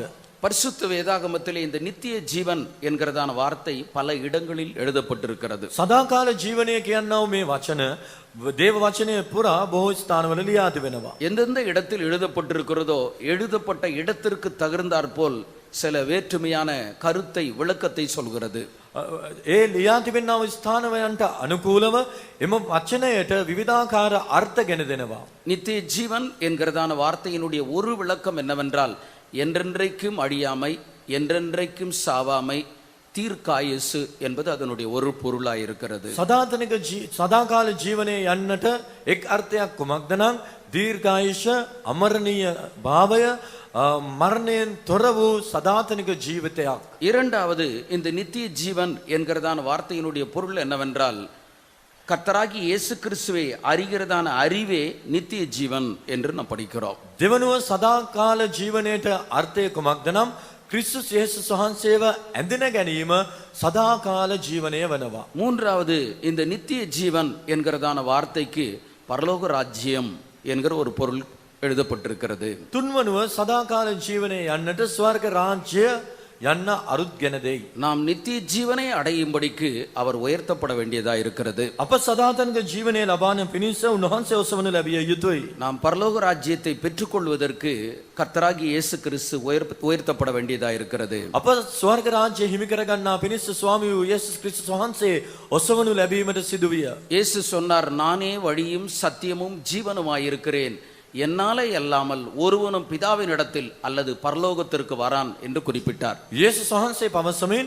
මාර්ගයේද සත්‍යයේද ජීවනයේද මම වෙමින් මාගෙන් තොරව පියාණන් වහන්සේ වෙතට එනම් ස්වර්ග රාජ්‍යයට කිසිවෙකුට පැමිණෙන්නට නොහැකි කියා පැවසුවා. ஒருவன் கிறிஸ்தவனாக பிறந்திருப்பதினாலேயோ அவன் தேவனுடைய ஆலயங்களுக்கு தவறாமல் வருகிறதுனாலேயோ அவன் கிறிஸ்தவ பெயர் வைத்திருப்பதினாலேயோ அவன் பரலோக ராஜ்யத்துக்கு உரியவன் என்று சொல்ல முடியாது. යමෙක් ක්‍රිස්තියානි ලෙස උපත ලැබීම කරුණු කොටගෙන හෝ දේවස්ථානයට අඛණ්ඩව පැමිණීම කරුණු කොටගෙන හෝ තමාගේ නම ක්‍රිස්තියානි නමක් වීම කරුණු කොටගෙන ස්වර්ග රාජ්‍යයට ඇතුල් විය නොහැකි. நாம் பரலோக ராஜ்யத்தை சுதந்தரித்துக் கொள்ள வேண்டுமானால் பரிசுத்த வேதாகமம் நமக்கு என்ன சொல்கிறதோ சொல்லுகிற வார்த்தையின்படி நம்முடைய வாழ்க்கையை நாம் மாற்றியமைத்துக் கொள்ளும் போது அந்த ராஜ்யத்துக்குரியவர்களாக நாம் காணப்படலாம். ස්වර්ග රාජ්‍ය හිමි කර ගන්නට නම් දෙවියන් වහන්සේගේ වචනේ සුද්ධ බයිබලයේ අපට කුමක් පවසනවාද ඒ වචන පරිදි අපගේ ජීවිතේ වෙනස් කර ගන්නවා නම් එම රාජ්‍ය අපට උරුම කරගත හැකි වෙනවා. அருமையானவர்களே, இந்த உலகத்திலே எப்படி வாழ வேண்டும் என்று வாழ்வதற்கேற்றதான வழியை நாம் தெரிந்து வைத்திருக்கிறோம். මේ ලෝකයේ කෙසේ ජීවත් විය යුතුද කියා ජීවන මාර්ගයක් අප තෝරාගෙන තිබෙනවා. இந்த உலக வாழ்க்கை என்று சொல்வது கொஞ்ச நாட்கள் மட்டுமே. அதற்கு பிற்பாடு நாம் ஆண்டவரோடு யுகாயுகமாக காலாகாலங்களாக நாம் காணப்பட போகிறோம். මෙලොව ජීවිතයේ වනාහි ස්වල්ප කාලයක් පමණි. නමුත් ඉන් අනතුරුව අප දෙවියන් වහන්සේ හා සමග සදාකාලයෙන් සදාකාලයට ජීවත් වන්ට යනවා. ஆகவே நாம் எப்பொழுதும் அவருடைய ராஜ்யத்திற்கு செல்லக்கூடியதான காரியத்தை குறித்த சிந்தை உடையவர்களாகவே நாம் காணப்பட வேண்டும். එනිසා දෙවියන් වහන්සේගේ රාජ්‍යයට යන්න පුළුවන් කාරණා සම්බන්ධයෙන් සිතතිව අප ජීවත් විය යුතුයි. முற்காலத்திலே ராஜா ஒருவன் காணப்பட்டான். පෙර රජ කෙනෙක් සිටියා. அவனுடைய அரண்மனையிலே மிகவும் அறிவாளியான ஒரு மனிதன் கூட இருந்தான். ඔහුගේ රජමාලිගාවේ ඉතා හොඳින් හඳුනන්නා වූ තැනැත්තෙක් සිටියා. இந்த மனிதன் சில வேளைகளிலே மிகவும் புத்தி கூர்மையாக பேசுவான், சில வேளைகளிலே மதியீனமாகவும் கூட பேசுவான். මේ මනුෂ්‍යයා ඇතැම් විට ඥානාන්විතවත් කතා කරනවා, සමහර අවස්ථාවන්හිදී අඥාන ලෙසත් කතා කරනවා. ராஜா இவனை பார்க்கிறதான நேரத்தில் அவனுக்கு கோபம் ஏற்பட்டது. රජ ඔහු දෙස බලන විට රජ උදහස් වුණා. இவ்வளவு புத்தி கூர்மையாய் ஞானமாய் பேசுகிறதான இவன் சில வேளைகளிலே மதியீனமாய் பேசுகிறானே என்கிற ஒரு கோபம். මෙපමණ ඥානාන්විතව කතා කරන මොහු හිටපු ගමන් අඥාන ලෙස කතා කරනවානේ කියා රජ උදහස් වුණා. ஆகவே ராஜா என்ன செய்தான் என்றால் தன்னிடத்தில் இருக்கக்கூடியதான ஒரு கோலை எடுத்து அந்த மனிதனிடத்திலே கொடுக்கிறான். එනිසා මේ රජ කුමක්ද කළේ? තමාගේ අතේ තිබුණා වූ යෂ්ටියක් ගෙන මේ තැනැත්තාගේ අතට දුන්නා. உன்னை பார்க்கிலும் எப்பொழுது ஒரு மதியீனமான மனுஷனை நீ கண்டுபிடிக்கிறாயோ, உன்னை காட்டிலும் மடையனான ஒரு மனுஷனை நீ எப்ப கண்டுபிடிக்கிறாயோ அந்த கோலை நீ அவன் கையிலே கொடுத்து விடு அப்படின்றான். ඔබට වඩා කවදද ඔබ අඥාන මෝඩ තැනැත්තෙක් දකින්නේ? ඔබ ඒ තැනැත්තා සම්මුඛ වන අවස්ථාවේදී මේ යෂ්ටිය ඔහුට දෙන්න කියා පැවසුවා. ராஜாவை பொறுத்த மட்டும் அவர் என்ன நினைக்கிறாருன்னா, நீ அறிவாளியாவும் இருக்கிற, உலகத்துல உன்னை காட்டிலும் மடையனும் இல்லை அப்படின்றதுக்காக ஒரு கோலை கொடுக்கிறார். මේ රජගේ අදහස වුණේ කුමක්ද? ඔබ ඥානාන්විත කෙනෙක් තමයි, නමුත් ඔබ අඥාන වැඩ කරනවා, ඔබට වඩා අඥාන කෙනෙකුත් නැහැ කියා මේ යෂ්ටිය ඔහුගේ අතට දුන්නා. இந்த மனுஷனும் வருஷக்கணக்கா அந்த கோலை தன்னுடைய கையில வச்சிட்டு இருந்தான். මේ මනුෂ්‍යයා මේ යෂ්ටිය තමාගේ අතේ බොහෝ වසර ගණනාවක් சில ஆண்டுகள் கடந்து போனது. වසර ගණනාවක් ගත වුණා. ராஜா வியாதிப்பட்டு மரணத்துக்கு ஏதுவாக காணப்பட்டார். රජතුමා රෝගාතුර වී මරණාසන්න වුණා. ஒரு நாளிலே அவருடைய அரண்மனையில் இருக்கக்கூடியதான எல்லா விதமான அமைச்சர்களையும் பெரிய பிரபுக்களையும் பெரிய மனிதரையும் அழைத்தார். මේ රජතුමා තමාගේ මන්ත්‍රීවරුන් අධිපතියන් ප්‍රධානීන් සියලු දෙනාව කැඳෙව්වා. ராஜாவோ மரணப்படுக்கையில் அவர் படுத்திருக்கிறார். எல்லாரும் அவரை சூழ்ந்து நிற்கிறார்கள். රජතුමා මරණාසන්නව යහනේ වැතර සිටිනවා. ඔහු වටා සියලු දෙනා රොක්ව சுற்றி සිටිනවා. இருக்கக்கூடியதான எல்லாரையும் பார்த்து ராஜா விதமாக சொல்கிறார், ඒ ළඟ සිටියා වූ අය අමතා රජතුමා මේ ආකාරයෙන් පැවසුවා. நான் தூர தேசத்திற்கு பிரயாணமாக போகிறேன். මම දුර රටකට ගමනක් යන්ට යනවා. நான் போய்விட்டு மீண்டும் திரும்பி வர மாட்டேன் என்று ஒரு தழுத்தழுத்த குரலிலே, வேதனையான ஒரு குரலிலே மற்றவர்களுக்கு தெரியப்படுத்துகிறார். ඔහු ඊතා වේදනාවෙන් යුක්තව ඒ දුක් මුසු සොරෙන් පැවසුවේ මම දුර රටකට යන්ට යනවා ආයිත් එන්නේ නැහැ කියා. சுற்றிலும் இருக்கக்கூடியதான எல்லாருக்கும் தெரிகிறது ராஜா என்ன சொல்கிறார் என்று. වටා සිටියා වූ හැම දෙනෙක්ම දැන සිටියා මේ රජතුමා පවසන්නේ කුමක්ද කියා. எல்லாரும் தங்களுடைய கைகளை கட்டி தலை குனிந்து அவருக்கு முன்பாக நின்று கொண்டிருக்கிறார்கள். සියලු දෙනාම අත් පැඳගෙන හිස් පහත හෙලාගෙන ඔහුගේ කාමරේ සිටියා. ராஜா ஒரு மனிதனிடத்திலே ஒரு கோலை கொடுத்தானே, அந்த மனிதனும் அந்த இடத்தில் நின்று கொண்டிருந்தார். රජතුමා යමකුගේ අතට යෂ්ටියක් දුන්නනේ ඒ තැනැත්තත් මෙතන සිටියා. அவன் ராஜாவை பார்த்து, ராஜாவே உம்மிடத்தில் ஒரு கேள்வி கேட்கலாமா அப்படின்னு சொன்னான். ඒ තැනැත්තා රජතුමා අමතා රජතුමනි ඔබගෙන් ප්‍රශ්නයක් අසන්න පුළුවන්ද? ராஜா சொன்னார், கேள் என்றார். ප්‍රශ්නය කුමක්ද? අහන්න කිව්වා. நீர் எங்கே போனாலும் போகிறதான இடத்தை நீர் சொல்லிவிட்டு போவீர். ඔබ කොහේ ගියත් ඔබ යන තැන කියලා යනවා. எப்பொழுது திரும்பி வருவீர் என்பதையும் சொல்லிவிட்டு போவீர். කවදද එන්නේ කියලාත් පවසනවා. நீர் தூர தேசம் போகிறேன் என்று சொல்கிறீரே, எங்கே போகிறீர்? ඔබ දුරදේශයකට යනවා කියනවානේ. ඔබ කොහෙද යන්නේ? ஒரு மனுஷன் தன்னுடைய பிரயாணத்தை எங்கே போகிறேன் என்று அவன் நினைவில்லாமல் போவேனானால் உம்மை காட்டிலும் மடையனான மனுஷன் வேறு ஒருவரும் இல்லையே. ඔබ යන්නා වූ යමෙක් යන්නා වූ තැන නොදැන යමෙක් ගමන් කරනවා නම් ඔහුට වඩා අඥාන මෝඩ කෙනෙක් වෙන නැහැ.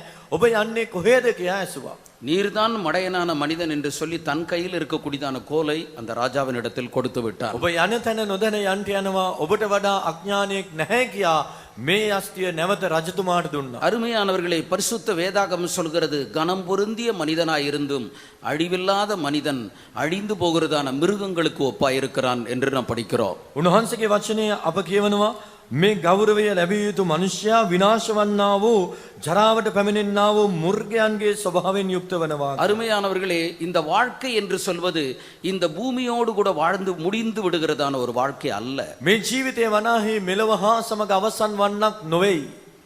ஒரு மிருகங்களை எடுத்துக்கிடுங்க, அது ஏதோ கொஞ்ச நாள் வாழுகிறது, அதோடு செத்து போகிறது, அவ்வளவுதான். මේ මුර්ගයන් සතා සිව්පාවන් ටික දවසක් ජීවත් වෙනවා, මරණය හා සමග සියල්ල අවසන්. ஆனால் நம்மை பொறுத்த மட்டிலே கொஞ்ச காலம் இந்த உலகத்திலே வாழுகிறோம். அதற்கு பிற்பாடு நாம் ஆண்டவரோடு கூட யுகாயுகமாக காலாகாலங்களாக காணப்பட போகிறோம். නමුත් අප සම්බන්ධ කාරණේදී අප ස්වල්ප කාලයක් මෙලව විසුවත් සදාකාලයෙන් සදාකාලයට දෙවියන් වහන්සේ හා සමග උන්වහන්සේගේ රාජ්‍යයේ වසන්ට යනවා. இந்த உலகத்திலே வாழக்கூடியதான மனிதர்களை நாம் இரண்டு விதமாக நாம் பிரிக்கலாம். මේ ලෝකයේ ජීවත් වෙන්නව මනුෂ්‍යයන් කණ්ඩායම් දෙකකට බෙදිය හැකියි. ஒன்று அவர்கள் நாத்திகர்கள் என்றும் மற்றொன்று அவர்கள் ஆத்திகர்கள் என்றும் பிரிக்கலாம்.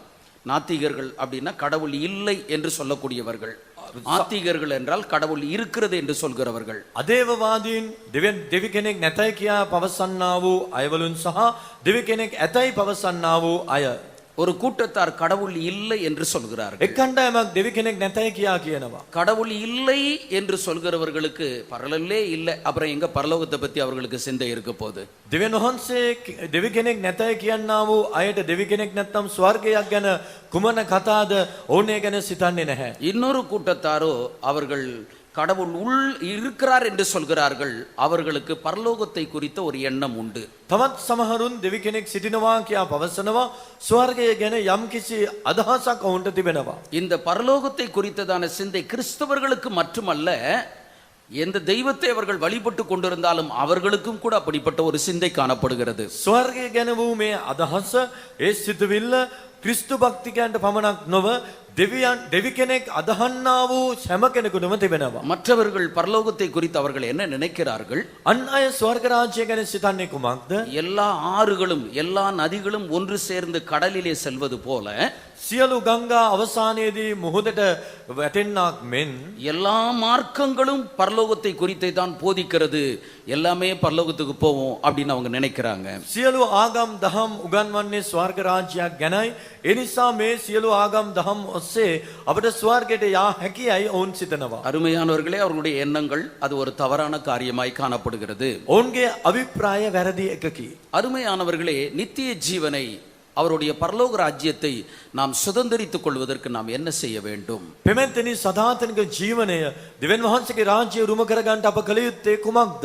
பரிசுத்த வேதாகமத்திலிருந்து சில காரியத்தை நான் உங்களுக்கு சொல்லும்படிக்கு விரும்புகிறேன். ශුද්ධ වූ බයිබලෙන් කරුණු කාරණා කිහිපයක් පවසන්නට කැමැත්තෙමි. லூகாஸ் விசேஷம் 10ஆம் அதிகாரம் ලූක් 10 වන පරිච්ඡේදයේ 25வது வசனத்திலிருந்து 27வது வசனம் வரைக்கும் நாம் படிக்கிற வேளையிலே 25 වන පදයේ සිට 27 වන පදයේ දක්වා කියවන விට அப்பொழுது ஒரு நியாய சாஸ்திரி ஒருவன் எழுந்திருந்து அவரை சோதிக்கும்படிக்கு, போதகரே, நித்திய ஜீவனை சுதந்தரித்துக் கொள்வதற்கு நான் என்ன செய்ய வேண்டும் என்று கேட்டான். බලව ව්‍යවස්ථාව උගන්වන්නෙක් නැගිට උන්වහන්සේ පරීක්ෂා කරමින්, ආචාර්යනි, සදාකාල ජීවනය උරුම කරගන්නා පිණිස මා විසින් කුමක් කටයුතුදැයි ඇසුවේය. அதற்கு கர்த்தராகிய இயேசு கிறிஸ்து அந்த நியாய சாஸ்திரியை பார்த்து, நியாயப்பிரமாணத்தில் என்ன எழுதி இருக்கிறது என்று கேட்கிறார். උන්වහන්සේද ව්‍යවස්ථාවෙහි ලියා තිබෙන්නේ කිමෙක්ද? නුඹ කියවන්නේ කෙසේදැයි ඇසූසේක. உன் தேவனாகிய கர்த்தரிடத்தில் முழு இருதயத்தோடும் முழு ஆத்மாவோடும் முழு பலத்தோடும் முழு சிந்தையோடும் அன்பு கூர்ந்து உன்னிடத்தில் அன்பு கூறுவது போல நீ பிறனிடத்திலும் அன்பு கூறுவாயாக என்றான். ඔහු උත්තර දෙමින්, නුඹ මුළු හෘදයෙන්ද, නුඹේ මුළු ආත්මයෙන්ද, නුඹේ මුළු ශක්තියෙන්ද, නුඹේ මුළු බුද්ධියෙන්ද, නුඹේ දෙවි වූ ස්වාමින් වහන්සේටත් නුඹට මෙන් නුඹේ අසල්වාසියටත් ප්‍රේම කරව යනුයි කීවේ. அவர் அவனை நோக்கி, நிதானமாய் உத்தரவு சொன்னாய், அப்படியே செய், நீ பிழைத்துக் கொள்வாய் என்றார்.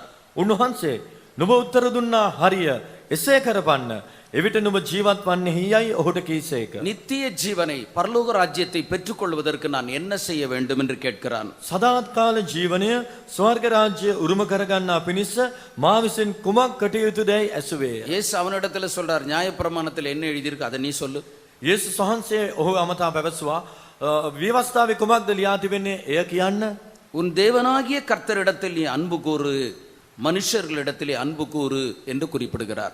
නුඹේ දෙවියන් වහන්සේට ප්‍රේම කරව, මනුෂ්‍යයාට ප්‍රේම කරව කියා ඔහු පැවසුවා. இந்த 27வது வசனத்தை நான் ரெண்டாக பிரிக்கின்றேன்.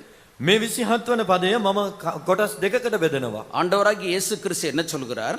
ස්වාමී වූ යේසුස් වහන්සේ පවසන්නේ කුමක්ද? அவனிடத்திலே ஆண்டவராகிய இயேசு கிறிஸ்து அவனுடைய வாயின் மொழியின் மூலமாக கேட்கிற காரியம் என்ன? ඔහුගේ මොකෙන් උන්වහන්සේ බලාපොරොත්තු වුණා වූ කාරණය කුමක්ද? உன் தேவனாகிய கர்த்தரிடத்தில் உன் முழு இருதயத்தோடும் முழு ஆத்மாவோடும் முழு பலத்தோடும் முழு சிந்தையோடும் அன்பு கூற வேண்டும். මුළු හෘදයෙන්ද, මුළු ආත්මයෙන්ද, මුළු ශක්තියෙන්ද, මුළු බුද්ධියෙන්ද නුඹේ දෙවි වූ ස්වාමින් වහන්සේට නුඹ ප්‍රේම කළ යුතුයි. உன்னிடத்தில் அன்பு கூறுவது போல නුඹට මෙන් நீ பிறனிடத்திலும் அன்பு கூற வேண்டும். නුඹේ අසල්වාසියාට ප්‍රේම කරව. இஸ்ரவேல் ஜனங்களுக்கு ஆண்டவர் 10 கட்டளைகளை கொடுத்தார். ඊශ්‍රායල් සෙනගට උන්වහන්සේ ආඥා 10ක් දුන්නා. அந்த 10 கட்டளைகளை புதிய ஏற்பாட்டு காலத்திலே காணப்படுகிறதான நமக்கு அதை ரெண்டாக மாற்றி கொடுத்திருக்கிறார். ඒ දසපනත අලුත් කිවිසුමෙන් ජීවත් වෙන්නා වූ අපට ආඥා දෙකක් ලෙස ලබා දී තිබෙනවා. சரியாக சொல்லுவோமானால் அந்த 10 கட்டளைகளை சுருக்கி அதை ரெண்டாக மாற்றி இருக்கிறார். මේ ආකාරයෙන් මේ ආඥා 10 සාරාංශ කොට ආඥා දෙකක් ලෙස ලබා දී තිබෙනවා. ஒன்று, தேவனிடத்தில் நீ அன்பு கூறு. එක, දෙවියන් වහන්සේට ප්‍රේම කරව. இரண்டாவது, நீ மனுஷனிடத்திலே அன்பு கூறு என்று குறிப்பிடுகிறார். දෙක, මනුෂ්‍යයාට ප්‍රේම කරව. நாம் எப்படிப்பட்ட ஒரு அன்பை இந்த உலகத்திலே நாம் வெளிப்படுத்த வேண்டும்? අප කෙබඳු ප්‍රේමයක් මේ ලෝකයේ ගෙන දී පෙන්විය යුතුද? எபேசியரின் புத்தகம் 5ஆம் அதிகாரம் 2வது வசனத்தை நாம் படிக்கிற வேளையிலே එපිස 5:2 කියවන විට, கிறிஸ்து நமக்காக தம்மை தேவனுக்கு சுகந்த வாசனையான காணிக்கையாகவும் பலியாகவும் ஒப்பு கொடுத்து நம்மில் அன்பு கூர்ந்தது போல நீங்களும் அன்பிலே நடந்து கொள்ளுங்கள். ක්‍රිස්තුස් වහන්සේ නුඹලාට ප්‍රේම කොට මිහිරි සුවඳක් පිණිස දෙවියන් වහන්සේට පූජාවක්ද යාගයක්ද කොට අප වෙනුවට තමන්ව පාවා දුන්නාක් මෙන්ම නුඹලාත් ප්‍රේමෙන් හැසිරියල්ලා. கிறிஸ்து நமக்காக தம்மை சுகந்த வாசனையாகவும் காணிக்கையாகவும் பலியாகவும் ஒப்பு கொடுத்து நம்மிலே அன்பு கூர்ந்தது போல ක්‍රිස්තුස් වහන්සේ අපට ප්‍රේම කරමින් අපෝදෙස්සා පූජාවක්ද යාගයක්ද වී අපට ප්‍රේම කළාක් මෙන් நீங்களும் அன்பிலே நடந்து கொள்ளுங்கள். නුඹලාත් ප්‍රේමයෙන් හැසිරියල්ලා. கர்த்தராகிய இயேசு கிறிஸ்து நம்மிடத்தில் அன்பு கூர்ந்தாராம். ක්‍රිස්තුස් යේසුස් වහන්සේ අපට ප්‍රේම කළා. அந்த அன்பை எப்படி வெளிப்படுத்தினாராம்? ඒ ප්‍රේමය කොයි ආකාරයෙන් පෙන්වුවාද? தன்னை ஒரு பலியாக ஒப்பு கொடுத்து நம்மிடத்தில் அன்பு கூர்ந்தது போல තමාව පූජාවක්ද යාගයක්ද කරමින් අපට ප්‍රේම කළ ලෙස நீங்களும் அன்பிலே நடந்து கொள்ளுங்கள். නුඹලාත් ප්‍රේමයෙන් හැසිරියල්ලා. இந்த வசனத்தை நான் பல பிரிவுகளாக பிரித்து நான் ஒரு விளக்கத்தை தருகிறேன். මේ වචනයේ විවිධ කොටස් වලට බෙදා මම අර්ථය ඉදිරිපත් කරන්නම්. முதலாவது அன்பு என்றால் என்ன? පළමුවට ප්‍රේමය යනු කුමක්ද? இரண்டாவது முழு இருதயத்தோடு, முழு ஆத்மாவோடு, முழு பலத்தோடு, முழு சிந்தையோடு அன்பு கூறுகிறது என்றால் என்ன? මුළු හෘදයෙන්ද මුළු ආත්මයෙන්ද මුළු ශක්තියෙන්ද මුළු බුද්ධියෙන්ද ප්‍රේම කිරීම යනු කුමක්ද? நமக்குள் தேவனுடைய அன்பு காணப்படுமானால் நாம் எப்படி இருப்போம்? අප තුල දෙවියන් වහන්සේගේ ප්‍රේමය තිබේ නම් අප කොයි ආකාරයෙන් දකිනු ලබනවාද? முதலாவது அன்பு என்றால் என்ன? පළමුව ප්‍රේමය යනු කුමක්ද? இந்த அன்பு என்கிறதான வார்த்தைக்கு கிரேக்க பாஷையிலே 4 பதங்கள் கொடுக்கப்பட்டிருக்கிறது. ප්‍රේමය කියනා වචනයට ග්‍රීක භාෂෙන් වචන 4ක් පාවිච්චි කරනවා. சாரி, ஹீப்ரூல கிரேக்க பாஷையில 4 பதங்கள் கொடுக்கப்பட்டிருக்கிறது. கிரேக்க பாஷை ග්‍රීක භාෂාවෙන් පද 4ක් කියනවා. முதலாவது ஏராஸ் என்ற ஒரு வார்த்தை. පළමුවට ඒරාස් කියනා වචනය. இரண்டாவது இக்பீலியோ என்கிறதான ஒரு வார்த்தை. දෙවනුව ඉක්පීලියෝ කියනා වචනය. மூன்றாவது ஸ்டார்கே என்கிறதான வார்த்தை. තුන්වන ස්ථාකේ කියනා වචනය. நான்காவது அகப்பே என்கிறதான ஒரு வார்த்தை. හතරව අගාපේ. ஏராஸ் என்றதான வார்த்தையினுடைய பொருள் என்ன? ඒරාස් යන්නේ අර්ථය කුමක්ද? ஒரு கணவன் மனைவியினிடத்திலே காண்பிக்கக்கூடிய அன்பு, அல்லது ஒரு மனைவி தன்னுடைய கணவனிடத்திலே காண்பிக்கக்கூடிய அன்பு. ස්වාමි පුරුෂයෙක් තම භාර්යාවට පෙන්වන්නා වූ ප්‍රේමය, එසේත් නැත්නම් භාර්යාව තම ස්වාමි පුරුෂයාට දක්වන්නා වූ ප්‍රේමය. இந்த அன்பை மட்டரகமான அன்பு, மாம்சீகமான அன்பு என்று சொல்கிறார்கள். මේ ප්‍රේමය මානසික ප්‍රේමය කියා පවසනවා. இதை ஒரு தெய்வீகமான ஒரு அன்போடு கூட ஒப்பிட முடியாது. මේ දිව්‍ය වූ ප්‍රේමය හා සමග සම්බන්ධ කළ නොහැකි. ஏன் இந்த அன்பு மட்டரகமான அன்பு என்று சொல்லப்படுகிறது? ඇයිදන මේ ප්‍රේමය පහත් එකක් කියා සඳහන් ஒரு වන්නේ? மனைவியானவள் அழகா இருந்தாங்கன்னா அந்த மனைவியின் இடத்துல அன்பு செலுத்த முடியும். භාර්යාව රූප සම්පන්න තැනැත්තියක් වුණා නම් ඇයට ප්‍රේම කරන්න පුළුවන්. அந்த அழகு குறைய குறைய மனுஷன் அவர்கள் மேல் வைத்திருக்கிற அன்பும் குறைந்து விடுகிறது. ඇගේ ඒ රූපය ලක්ෂණ අඩුවන විට ඒ ප්‍රේමයත් හීන වෙනවා. ஒரு புருஷனானவன் எப்போதும் பாக்கெட்ல நிறைய காசு வச்சிட்டு இருக்கிறாங்க, பணம் வச்சிருக்கிறாங்க, கேட்கறதெல்லாம் வாங்கி கொடுத்துக்கிட்டே இருக்கிறாங்க. மனைவியும் அந்த புருஷனை நேசிப்பாள். පුරුෂයාගේ සාක්කුව පිරෙන්ට මුදල් තිබෙනවා, ඉල්ලන හැමදේම අරගෙන දෙනවා. ඒ නිසා භාර්යාව තම ස්වාමි පුරුෂයාට ප්‍රේම කරනවා. ஆனால் அவரிடத்திலே பணமே இல்லை, ஒண்ணுமில்லாத ஒரு சூழ்நிலையில் இருக்கிறார்.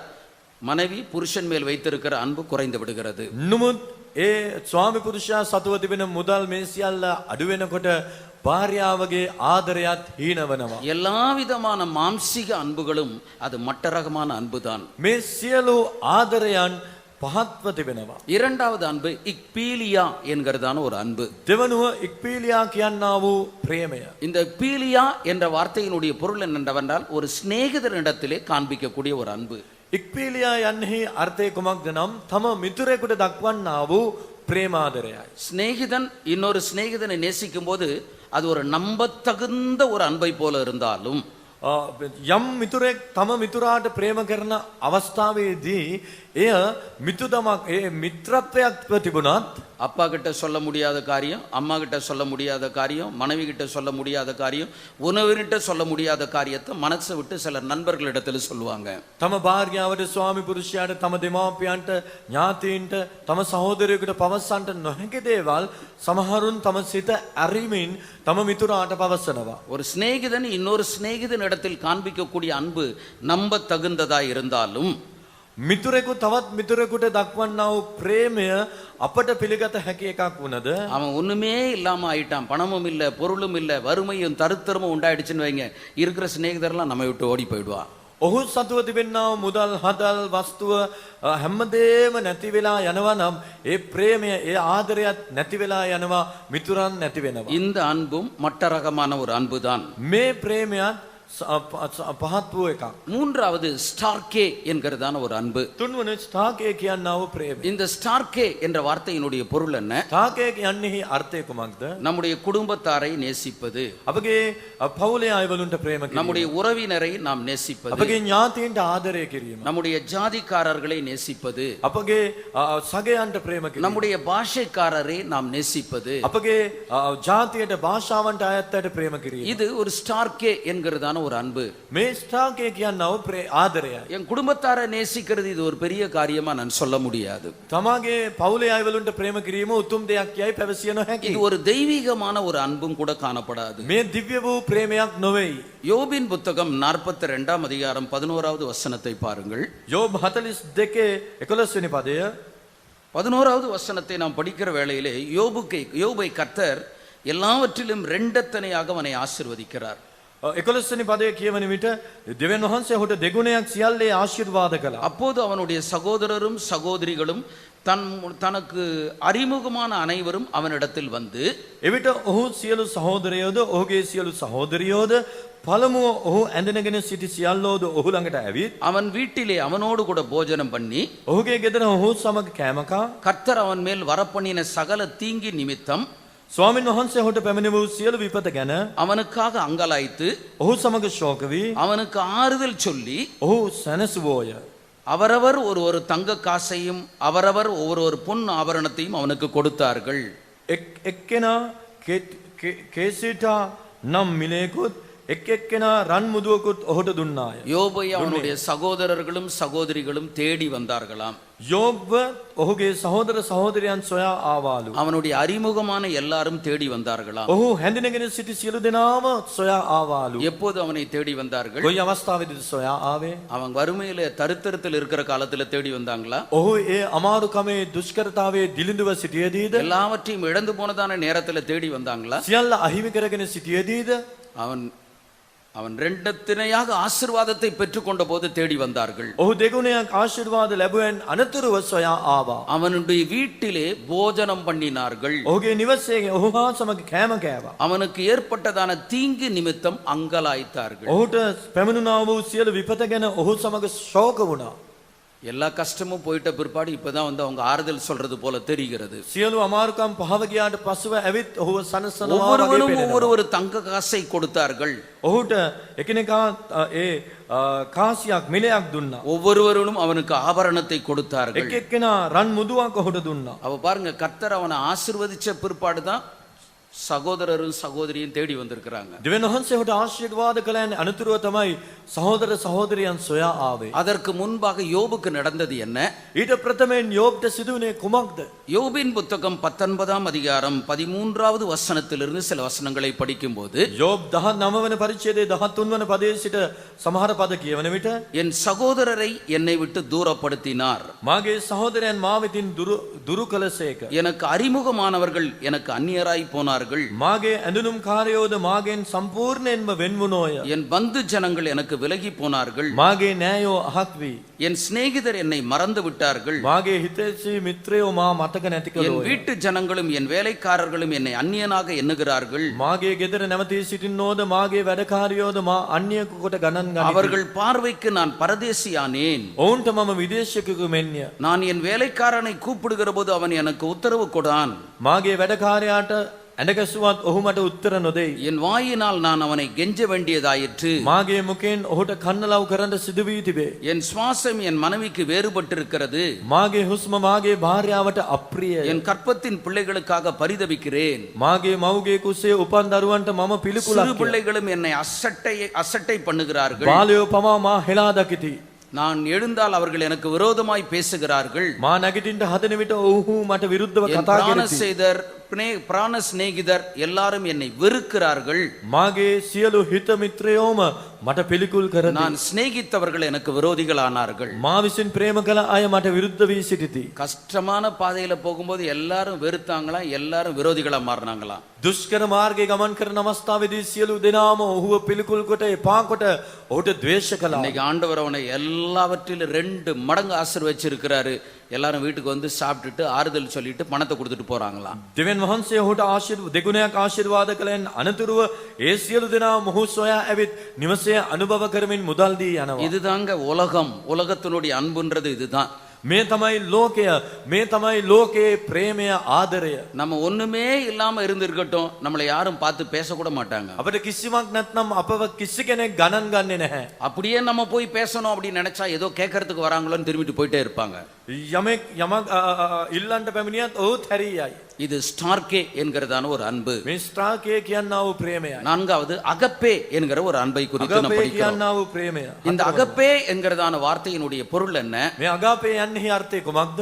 தெய்வீகமான அன்பு, දිව්‍ය ප්‍රේමය, தியாகமான ஒரு அன்பு. පරිත්‍යාගශීලී ප්‍රේමය. எவ்வளவு மோசமானவர்களாக இருந்தாலும் அவர்களை நேசிக்கக்கூடிய ஒரு அன்பு. කොපමණ කාලකන්නින් දුක්ඛිත කෙනෙකුවත් ප්‍රේම කළ හැකි ප්‍රේමය. சத்துருவை மன்னித்து அவர்களை ஆசீர்வதிக்கக்கூடிய ஒரு அன்பு. සතුරාට කමාව දෙමින් ඔහුට ආශිර්වාද කළ හැකි ප්‍රේමය. இந்த அன்பை குறித்து தான் கர்த்தராகிய இயேசு கிறிஸ்து பேசிக் கொண்டிருக்கிறார். මේ ප්‍රේමයේ සම්බන්ධයෙන්ුයි යේසුස් ක්‍රිස්තුස් වහන්සේ කතා කරමින් සිටින්නේ. அருமையானவர்களே, நாம் பரலோக ராஜ்யத்திற்குள் நாம் பிரவேசிக்க வேண்டுமானால் இந்த அகப்பே என்கிறதான ஒரு அன்பை நாம் பெற்றுக்கொள்ள வேண்டும். පෙමෙත්තිනි ස්වර්ග රාජ්‍යයට අප ඇතුල් වන්ට නම් අගාපේ කියනා වූ ප්‍රේමය අප සතු විය යුතුයි. ஏதோ கூட்டத்துக்கு வந்தோம் போனோம் அப்படின்றதெல்லாம் இல்ல.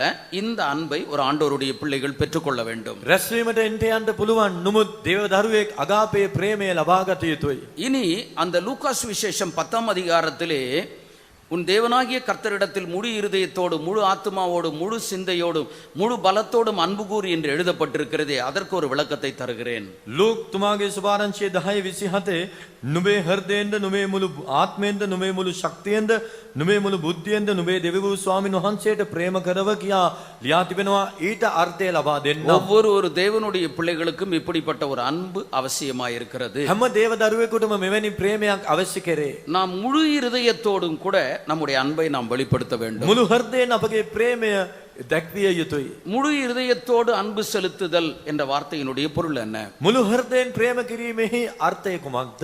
எண்ணாகமம் புத்தகம் 13ஆம் அதிகாரம் 28வது வசனத்திலிருந்து 32வது வசனம் வரைக்கும் நாம் படிக்கும்போது, ගණන් කතාව 13 වන පරිච්ඡේදයේ 28 වන පදයේ සිට අප කියවා බලන විට இஸ்ரவேல் ஜனங்களுக்கென்று ஆண்டவர் கானான் என்கிற ஒரு தேசத்தை வாக்கு பண்ணி வைத்திருந்தார். ඊශ්‍රායල් සෙනගට උන්වහන්සේ කානාන් දේශය නියම උරුම அந்த கானான் தேசம் எப்படிப்பட்டது என்பதை அறிந்து கொள்ளும்படிக்கு 12 பேர் அந்த இடத்திற்கு, அந்த தேசத்திற்கு சென்றார்கள். ඒ දේශයේ ඔත්තු බලන පිණිස 12 දෙනෙක් එහි පිටත් කර හැරියා.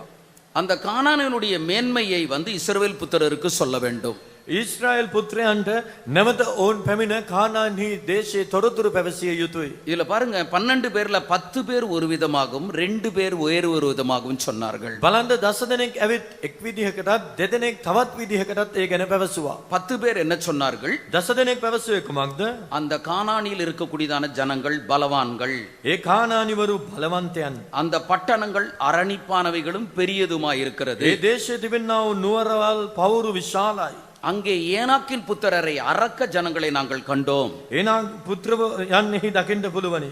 அந்த தேசத்தை நம்மால் சுதந்தரித்துக் கொள்ள முடியாது ඒ දේශයේ කිසිදා අපට හිමි කරගත නොහැකි. ஆனால் காலேப் என்ன சொல்கிறான்? නමුත් කාලේ පවසන්නේ කුමක්ද? அந்த தேசத்தை நாம் எளிதிலே சுதந்தரித்துக் கொள்ளலாம். ඒ දේශය අපට ඉක්මනින්ම ලේසියෙන් අල්ල ගන්න පුළුවන්. காலேபும் யோசுவாவும் என்ன சொல்கிறார்கள்? කාලේ භා යෝෂුවා පැවසුවේ කුමක්ද? கர்த்தர் நம்மேல் பிரியமாயிருந்தால் அந்த தேசத்தை நாம் சுதந்தரித்துக் கொள்ளலாம். දෙවියන් වහන්සේ අප කෙරෙහි ප්‍රසන්න වනවා නම් මෙම දේශය අපට අල්ලා ගත හැකියි. 10 பேர் என்ன சொல்கிறார்கள்? 10 දෙනෙක් පවසන්නේ කුමක්ද? அங்க இருக்கக்கூடியதான ஜனங்கள் பலவான்கள், பட்டணங்கள் பெரியதும் அரணிப்பானவைகளுமாய் இருக்கிறது. එම දේශය සිටින්නා වූ සෙනග බලවත්ය, එය අල්ලා ගන්නට අමාරු ආනාගේ පුත්‍රයන් එහි දුටුවා කියා පවසනවා. அருமையானவர்களே, நாம் முழு இருதயத்தோடு கூட தேவனை நாம் அன்பு கூறுவோமானால், පෙමෙත්තනි අප මුළු සිතින් දෙවියන් වහන්සේට ප්‍රේම කරනවා නම්, ஏனாக்கின் புத்திரரை போல, அரணிப்பான பட்டணங்களைப் போல பெரிய போராட்டங்களும் சோதனைகளும் இருந்தாலும் நாம் அதிலே சோர்ந்து போக மாட்டோம், நாம் பின்வாங்கி போக மாட்டோம். ආනාක්වරුන් මෙන් විශාල වූ ප්‍රාකාරමෙන් ඉතා විශාල වූ ප්‍රශ්න ගැටලු තිබුණත් අප ඒ කිසිවක් නිසා ක්ලාන්ත වන්නේ නැහැ. ஆண்டவரை அறிந்திருக்கிறதான ஒரு தேவ ஜனங்களுக்கு விரோதமாக எப்படிப்பட்ட ஒரு பிரச்சனைகள் காணப்பட்டாலும், முழு இருதயத்தோடு கூட அன்பு கூறுகிறவர்கள் அவர்கள் பின்வாங்கி போக மாட்டார்கள். දෙවියන් වහන්සේව හඳුනන උන්වහන්සේව අදහන දේව දරුවන්ට කොයි ආකාර වූ ප්‍රශ්න ගැටලු පැමිණුණත් ඔවුන් දෙවියන් වහන්සේට මුළු හෘදයෙන් ප්‍රේම කරනවා නම් කිසිදා ඔවුන් පසුබසින්නේ නැත. தேவன் பெயரிலே அன்பு கூறக்கூடிய ஒரு நபர்கள் எல்லா விதமான பிரச்சனையின் மத்தியிலும் அவர்கள் உண்மையாகவே கர்த்தரை நேசிக்கக்கூடியவர்களாக காணப்படுவார்கள். දෙවියන් වහන්සේට ප්‍රේම මුළු හෘදයෙන් ප්‍රේම කරන්නන් ඕනෑම වාතාවරණයකදී උන්වහන්සේට ප්‍රේම කරන්නන්වම සිටිනවා. அப்போஸ்தலனாகிய பவுல் என்ன சொல்கிறார்? සුද්ධවර පවුල්තුමා පවසන්නේ කුමක්ද? கிறிஸ்துவின் அன்பை விட்டு நம்மை பிரிப்பவன் யார்? ක්‍රිස්තුස් වහන්සේගේ ප්‍රේමයෙන් මා වෙන් කරන්නේ කවුද? உபத்திரவமோ வியாகுலமோ துன்பமோ பசியோ நாசமோசமோ ஒன்றும் என்னை பிரிக்காது என்று சொல்கிறார். විපතවත් පීඩාවවත් වේදනාවවත් දුර්භික්ෂයවත් නිර්වස්ත්‍රකමවත් මා වෙන් කරන්නේද? முழு இருதயத்தோடு அவரை நேசித்தார், எவைகளும் அவரை பிரிக்க விடியவில்லை. මුළු හෘදයෙන් උන්වහන්සේට ප්‍රේම කරනවා නම් මේ කිසිවකට උන්වහන්සේගෙන් වෙන් කරන්නට නොහැකි. இரண்டாவது, முழு ஆத்துமாவோடு கூட நாம் அவரை நேசிக்க வேண்டும். දෙවනුව මුළු ආත්මයෙන්. அது என்ன? முழு ஆத்துமாவோடு கூட நேசிப்பது என்பது என்ன? කුමක්ද මේ මුළු ආත්මයෙන් උන්වහන්සේට ප්‍රේම කරනවා යන්න? யோனத்தானும் தாவீதும் ஒருவரை ஒருவர் ஆத்துமாவை போல சிநேகித்தார்கள். යොනතාන් සහ දාවිද් ඔවුන් මිතුරන්ව සිටියා ආත්මයෙන් එකිනෙකාට ප්‍රේම කළා. அவர்கள் ஆத்துமாவை போல சிநேகித்தபடினால் இருவரும் உடன்படிக்கை பண்ணி கொண்டார்கள். ඔවුන් එකිනෙකාට ඒ ආකාරයෙන් එක් ආත්මයකින් ප්‍රේම කළ නිසා ඔවුන් කිවිසුමක් කරගත්තා. நாமும் நம்முடைய ஆண்டவரை ஆத்துமாவை போல சிநேகிப்போமானால் අපද අපගේ දෙවියන් වහන්සේට අපගේ ප්‍රාණයට මෙන් ප්‍රේම කරනවා නම් நம்முடைய ஆண்டவர் மேல் வைத்திருக்கிறதான பிரதிஷ்டை, தீர்மானங்கள், பொருத்தனைகள் எல்லாவற்றிலும் நாம் உண்மையுள்ளவர்களாக காணப்படுவோம். අපගේ කැපවීම අපගේ වෙන්වීම ඇතුළු හැම දෙයකටම අප විශ්වාසවන්තව දකිනු ලබනු ඇත. முழு பலத்தோடு கூட அவரை நேசிப்பது என்பது என்ன? මුළු ශක්තියෙන් උන්වහන්සේට ප්‍රේම කරනවා යන්න කුමක්ද? பாபிலோன் ராஜாவாகிய நேபுகாத் நேச்சார் ஒரு பொற்சிலையை உண்டு பண்ணுகிறான். බාබිලෝන් රජව සිටියා වූ නෙබුකද්නේසර් නියමයක් කළා. அந்த பொற்சிலையை ஷாத்ராக், மேஷாக், ஆபேத்நேகோ என்றவர்களை வணங்கும்படிக்கு சொல்கிறார். ඒ රන් රූපයට සද්රක් මේෂක් අබෙද්නෙගෝටත් නමස්කාර කරන්නට කියා පැවසුවා. அவர்கள் வணங்க முடியாது அப்படின்றாங்க. ඔවුන් නමස්කාර කරන්නට බෑ කිව්වා. தீச்சூளையிலே போடும்படிக்கு அவனுக்கு அனுமதி கொடுக்கப்பட்டது. ඔවුන් ඒ ගිනි උඳුනට හෙලන්ට ආඥා කළා. தங்களுக்கு என்ன ஏற்பட்டாலும் தங்களுடைய ஜீவனே போனாலும் நாங்க அதை வணங்க மாட்டோம் அப்படின்னு அவங்க உறுதியா இருந்தார்கள். තමන්ට කුමක් සිදු වුණත් ජීවිතේ නැති වුණත් ඒට නමස්කාර කරන්නේ නැතයි කියා ඔවුන් ස්ථිරව සිටියා. முழு பலத்தோடு கூடிய அன்பு கூறுதல் என்பது என்ன? මුළු ශක්තියෙන් ප්‍රේම කිරීම යනු කුමක්ද? நாம் சத்தியத்தை ஏற்றுக்கொண்ட பிற்பாடு අප සත්‍යතාවය පිළිගත්තයන් පසුව எனக்கு என்ன ஏற்பட்டாலும், என் குடும்பத்திற்கு என்ன ஏற்பட்டாலும், මට කුමක් සිදු වුණත් මාගේ පවුලට කුමක් සිදු என் වුණත් சரீரத்துக்கு என்ன ஏற்பட்டாலும் මාගේ ශරීරයට කුමක් සිදු වුණත් ஆண்டவர் கொடுத்த சத்தியம் உண்மையானது, நான் அதிலே நிலைத்திருப்பேன் என்று உறுதியாய் இருக்கிறவர்கள். දෙවියන් වහන්සේ මට දුන්නා වූ සත්‍යතාවයේ සැබෑවක් මම එහි ස්ථිරව පිහිටා සිටිමි කීමයි. சில நேரத்துல பாருங்க, நம்ம விசுவாசம் என்கிற காரியத்தை அறிந்திருக்கிறோம். අප ඇදහිල්ල කියන්නා වූ කාරණේ දැන සිටිනවා. விசுவாசத்துல உறுதியாய் இருப்பதை போல காணப்படுகிறோம். ඇදහිල්ල ස්ථිරව සිටිනවා වාගේ සිටිනවා. வியாதி வருகிறதான நேரத்தில் அந்த விசுவாசத்தை நம்ம இழந்து விடுகிறோம். රෝග පැමිණෙන අවස්ථාවේදී ඇදහිල්ල ஒருவேளை நம்ம விசுவாசத்தில் இருக்கணும்னு நினைச்சா கூட மற்றவர்கள் ஏதாவது சொல்லும்போது அதை நாம் விட்டு விடுகிறோம். අප ඇදහිල්ලේ සිටිමු කියා සිටිනවා. නමුත් අන්න යමක් පවසන විට ඇදහිල්ල අත්හරිනවා. முழு பலத்தோடு கூட அன்பு கூறுதல் என்று சொல்வது, මුළු ශක්තියෙන් ප්‍රේම කිරීම යනු என் சரீரத்துக்கு என்ன ஏற்பட்டாலும், எனக்கு என்ன ஏற்பட்டாலும் சரி, මාගේ ශරීරයට කුමක් වුණත් මට කුමක් සිදු වුණත් நான் அறிந்த சத்தியம் உண்மையானது, நான் அதற்கென்று என்னை ஒப்பு கொடுப்பேன் என்று சொல்வதுதான் மம தனக- முழு பலத்தோடு கூட அன்பு கூறுதல். මම දැනගත්තා වූ සත්‍යතාවය සැබෑවකි ඊට මම ස්ථිරව සිටින්නමි කීමයි මුළු ශක්තියෙන් ප්‍රේම කිරීම යනු. அடுத்தது முழு சிந்தையோடு கூட அன்பு கூறுதல். නුඹේ මුළු බුද්ධියෙන් උන්වහන්සේට ප්‍රේම කිරීම. இதனுடைய பொருள் என்ன?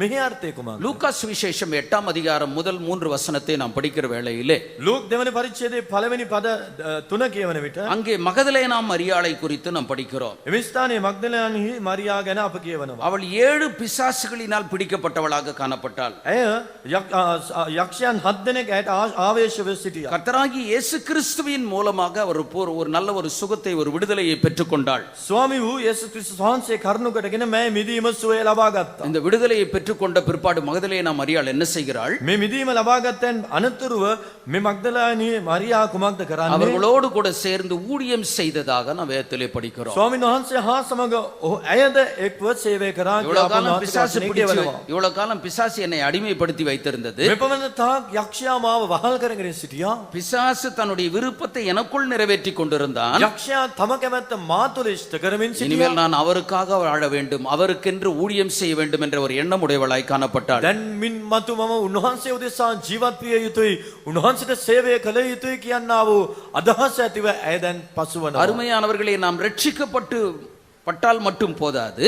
පෙමෙත්තනි අප ගැලවීම ලබා ගත්තාට නොසෑහේ. நம்மால் இயன்ற மட்டும் கர்த்தருக்கென்று ஏதாவது ஒரு ஊழியத்தை நாம் செய்ய வேண்டும். අපට හැකිත් පමණින් උන්වහන්සේට යම්කිසි සේවයක් කළ යුතුයි. இந்த உலகத்திலே நமக்கு என்ன பணம் இருந்தாலும், பதவி இருந்தாலும், எத்தனை மேன்மை இருந்தாலும், අපට මේ ලෝකයේ කීර්තිය නම්බු නාම පදවි කුමන දෙයක් තිබුණත් இவைகளெல்லாம் இந்த உலகத்தோடு கூட முடிவடைந்து போகிறது. මේ සියල්ල මේ ලෝකය හා සමග අවසන් වනවා. ஆனால் அவரோடு கூட நாம் காணப்படுவதற்கென்று கர்த்தருக்கென்று எதையாவது ஒரு சின்ன ஊழியத்தை செய்யும்படிக்கு பிரயாசப்படுங்கள்.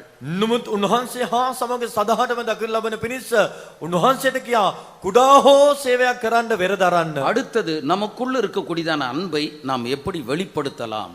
ඊළඟට අප තුල තිබෙනා ප්‍රේමය අප ගෙනහැර දක්වන්නේ කෙසේද? நான் கர்த்தரிடத்தில் அன்பு கூறக்கூடியவனாய் இருக்கிறேன் என்பதை நாம் மற்றவர்களுக்கு எப்படி நாம் வெளிப்படுத்தலாம்?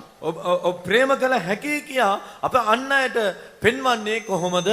97வது சங்கீதம் 10வது வசனத்தை நாம் படிக்கும்போது, 97 වන ගීතාවලියේ 10 වන පදයේ කියවන විට அவரில் அன்பு கூறுகிறவர்களே தீமையை நீங்கள் வெறுத்து விடுங்கள் என்று குறிப்பிடுகிறார். ස්වාමින්ට ප්‍රේම කරන්නේනි නපුරට වෛර කරව කියා ලියා තිබේ. நாம் அவரிடத்தில் அன்பு கூறக்கூடியவர்களாக காணப்படுவோமானால் நாம் தீமையை வெறுத்து விட வேண்டும், விட்டு விட வேண்டும். අප උන්වහන්සේට ප්‍රේම කරන්නන් ලෙස දකින්න ලබනවා නම් අප නපුරට ද්වේෂ කළ යුතුයි, නපුර අත්හල යුතුයි. இந்த தீமை என்கிறதான வார்த்தையினுடைய பொருள் என்ன? නපුර යනු කුමක්ද? நமக்குள் வருகிறதான பாவமான காரியங்கள், අප තුලට පැමිණෙනා වූ පාපිෂ්ඨ දේ, அல்லது நம்முடைய சிந்தனைகளிலே, நம்முடைய கற்பனைகளிலே வருகிறதான பலவிதமான எண்ணங்கள், අපගේ සිතුවිලි අදහස් කල්පනාවල හටගන්නා වූ නපුරු සමහර සිතුවිලි. அருமையானவர்களே, சரீரத்திலே பாவங்கள் உண்டானால் மட்டும்தான் பாவம் என்பதல்ல. ශරීරයේ පව් කිරීම පාපයෙන් පමණක් පාපය නොවේ.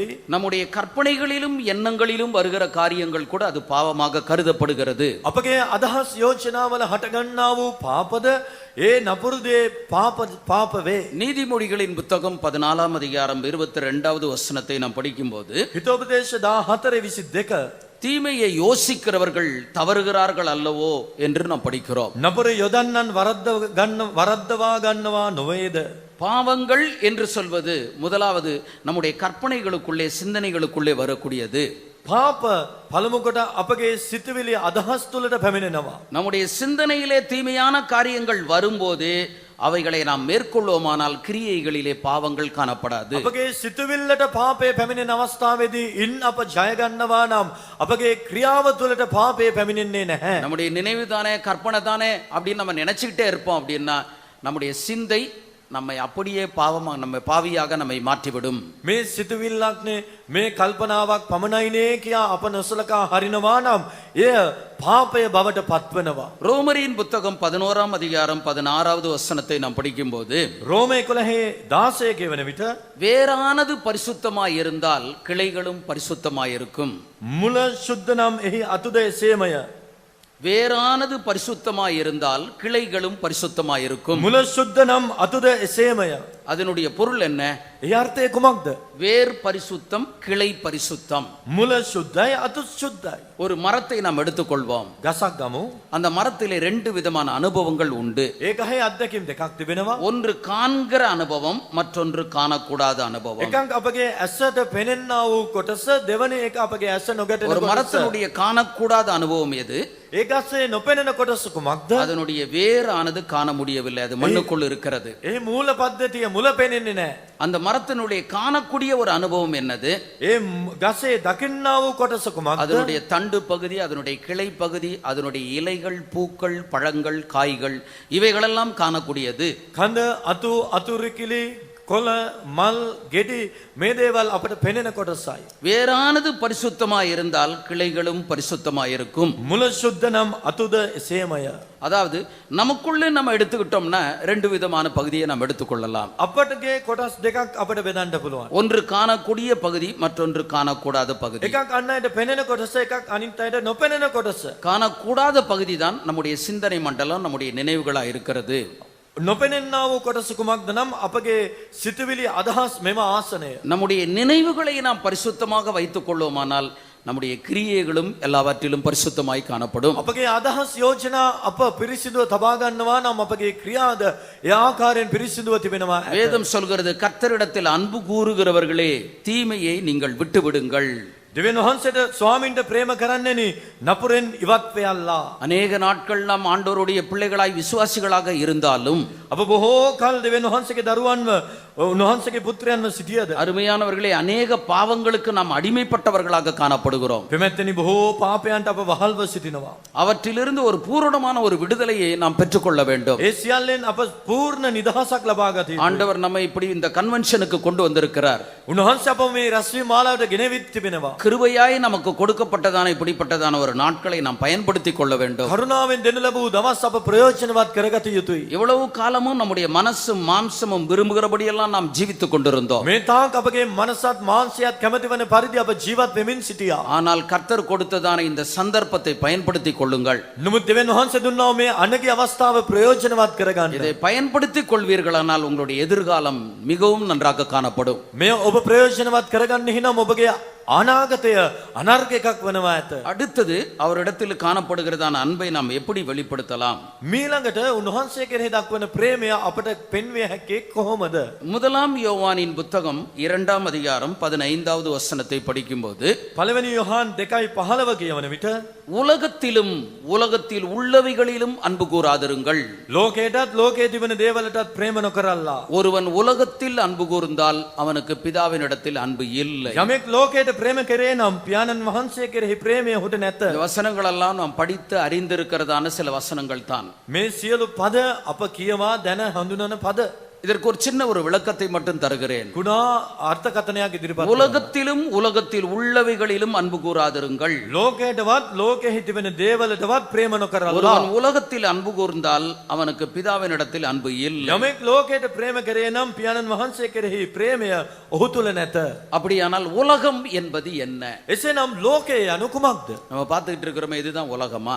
ඔබ දකින්නා මේ සියල්ල ලෝකයේද? இந்த உலகம் என்ற வார்த்தையினுடைய கிரேக்க பாஷையிலே கொடுக்கப்பட்டிருக்கிற விளக்கம் என்னவென்றால், ලෝකය යන පදයට ග්‍රීක් වචනේ දී ඇති අර්ථය කුමක්ද නම් காஸ்மோஸ் என்கிற ஒரு பதம் பயன்படுத்தப்பட்டிருக்கிறது. කාස්මෝස් කියන වචනය. இந்த காஸ்மோஸ் என்கிறதான வார்த்தைக்கு 3 விளக்கங்கள் உண்டு. කාස්මෝස් කියන මේ වචනයට අර්ථ තුනක් තිබෙනවා. ஒன்று பூமியாகிய உலகம், එකක් මේ පෘථිවි තලය, இரண்டாவது ஜனமாகிய உலகம், දෙක මේ සෙනග ජනයා නැමැති ලෝකය, மூன்றாவது பொருளாகிய உலகம். තුන பொருளாகிய உலகம். පදාර්ථ ලෝකය. ஒருவன் உலகத்தில் அன்பு கூர்ந்தால் அவனுக்கு பிதாவினிடத்தில் அன்பு இல்லை. යමෙක් ලෝකයට ප්‍රේම කරේ නම් පියාණන් වහන්සේගේ ප්‍රේමය ඔහු තුල නැත. அப்போ ஒரு ஆண்டவருடைய பிள்ளைகள் உலகத்தின் மேல் அன்பு கூறக்கூடாது. යමෙක් දෙවියන් වහන්සේගේ දරුවෙක් ලෝකයට ප්‍රේම නොකළ இந்த යුතුයි. உலகம் என்பது பூமியாகிய உலகம், මේ ලෝකය, මේ පෘථිවිය, ஜனமாகிய உலகம், සෙනග නැමැති ලෝකය, பொருளாகிய உலகம். පදාර්ථ ලෝකය. இது மூன்றுக்குமே வேதத்திலே வசனங்கள் இருக்கிறது. මේ තුනටම දේව වචනේ පද තිබෙනවා. அவற்றை எல்லாவற்றையும் சொல்லிக் கொள்வதற்கு ஏற்ற நேரம் எனக்கு இல்லை. ඒ සියල්ල විස්තර කරන්න වෙලාව නැහැ. அப்போ பூமியாகிய உலகம், මේ භූමිය නැමැති පොළව, கர்த்தர் இந்த உலகத்துல தான் நம்மளை வச்சிருக்கிறார். මේ ලෝකයේ තමයි උන්වහන්සේ අපව තබා දෙන්නේ. காணக்கூடியதான கட்டடங்கள், இடங்கள் எல்லாம் அது ஒரு பூமியா இருக்கிறது. මේ දේශ ගොඩනැගිලි මේ සියලු දේ මේ පොළවේහි තිබෙනවා. இந்த பூமிக்குள்ள இருந்தாலும் கூட நம்ம இதையே நேசிச்சுக்கிட்டே இருக்க கூடாது. මේ පොළවේ අප ජීවත් වුණත් මේ ලෝකයට, මේ පොළවට අප ප්‍රේම ஏதோ ஒரு කළ வீடு යුතුයි. இருக்கா, ஏதோ ஒரு வீடு இருக்கா, ஏதோ ஒரு நிலம் இருக்கா, போதுன்ற ஒரு எண்ணத்தோடு கூட காணப்படணும். යම් කිසි ඉඩමක් නිවසක් තිබෙනවාද, ඇති සෑහේ කියන තැන ඉන්න ඕනේ. அடுத்தது ஜனமாகிய உலகம். මේ මීළඟට සෙනග ජනයා නැමැති ලෝකේ. இந்த உலகத்திலே பலதரப்பட்ட ஜனங்கள் මේ காணப்படுகிறார்கள். ලෝකේ පුරා විවිධාකාර සෙනග ජීවත් වෙනවා. நம்முடைய பரிசுத்தத்தை நம்முடைய பக்தியை நாம் பாதுகாத்துக் கொள்வதற்கு அவர்களிலிருந்து வேறுபட்டு ஜீவிக்க வேண்டும். අපගේ ශුද්ධකම අපගේ කැපවීම ආරක්ෂා කරගන්නා පිණිස ඔවුන්ගෙන් වෙන්ව අප ජීවත් විය යුතුයි. பரிசுத்த வேதாகமம் வேறுபாட்டினுடைய ஜீவியத்தை குறித்து சொல்கிறது. ශුද්ධ වූ බයිබලය වෙන්වුණා වූ ජීවිතය ගැන පවසනවා. பார்வைக்கு நாம் எல்லாரும் ஒரே மனிதர்களைப் போல இந்த தேகமுள்ள ஒரு சரீரத்திலே காணப்படுகிறோம். අප සියලු දෙනාම මේ පංචේන්ද්‍රියන්ගෙන් යුක්ත ශරීරයෙන් යුක්තව දකින්න ලබනවා. நாம் கர்த்தரோடு கூட காணப்பட வேண்டுமானால் நம்மை எந்த விதத்திலே மற்றவர்களிலிருந்து வேறுபிரித்து வாழ முடியுமோ வேறுபிரித்து வாழ வேண்டும். අප උන්වහන්සේ හා සමග වෙසෙන්ට නම් අන් සෙනගගෙන් අපව කෙසේ වෙන් කරගෙන ජීවත් විය හැකිද? එපරිදි අප ජීවත් විය යුතුමයි. ஆண்டவரை அறியாத ஜனங்களிடத்திலிருந்து மட்டுமல்ல, ஆண்டவரை அறிந்திருக்கிற சபைக்குள் இருக்கிற சில குணப்படாத மனம் திரும்பாத அப்படிப்பட்ட ஜனங்களிடத்திலிருந்து நாம் வேறுபட்டு வாழ வேண்டும். දෙවියන් වහන්සේව නාදුනන සෙනගගෙන් පමණක් නොව සභාව තුල සිටින්නා වූ තමන්ගේ ස්වභාවයේ ගොඩ නොනගුණා වූ සමහර අයවලුන්ගෙන්ද අප වෙන් වී ජීවත් විය යුතුයි. அடுத்தது பொருளாகிய உலகம்.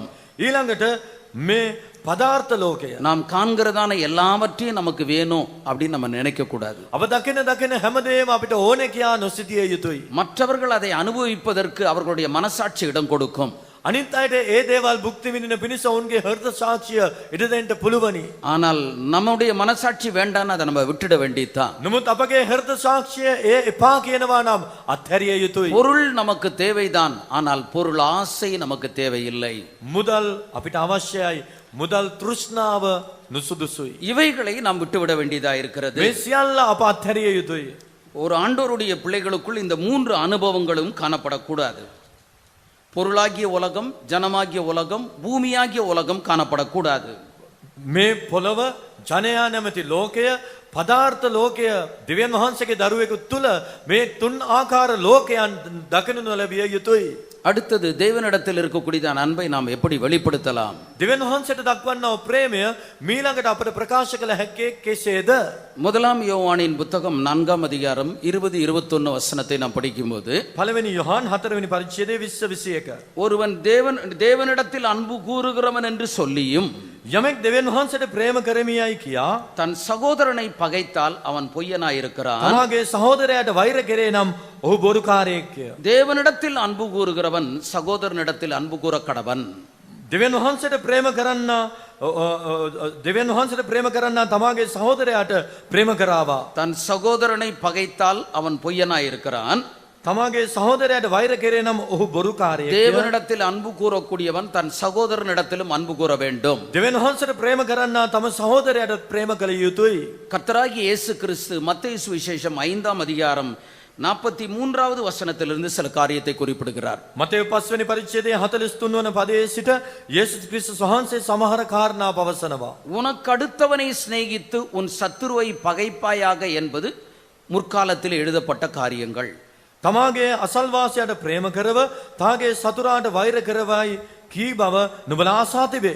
நியாயப்பிரமாணம் சொல்கிற காரியங்கள் இவைகள்தான். ව්‍යවස්ථාව පවසන්නා වූ දේ මේ දේවල්. உனக்கு அடுத்தவனை நீ சிநேகி உன் சத்துருவை பகைத்து விடு. නුඹේ අසල්වාසියාට ප්‍රේම කරව තාගේ සතුරාට වෛර කරව. உன்னுடைய கண்ணுக்கு கல், பல்லுக்கு பல், காயத்துக்கு காயம், இப்படி செய்ய நியாயப்பிரமாணம் சொல்கிறது. ඇසකට ඇසක්ය දතකට දතක්ය මෙය ව්‍යවස්ථාව පවසනවා. ஆனால் கர்த்தராகிய இயேசு கிறிஸ்து என்ன சொல்கிறார்? නමුත් ස්වාමී වූ යේසුස් වහන්සේ පවසන්නේ කුමක්ද?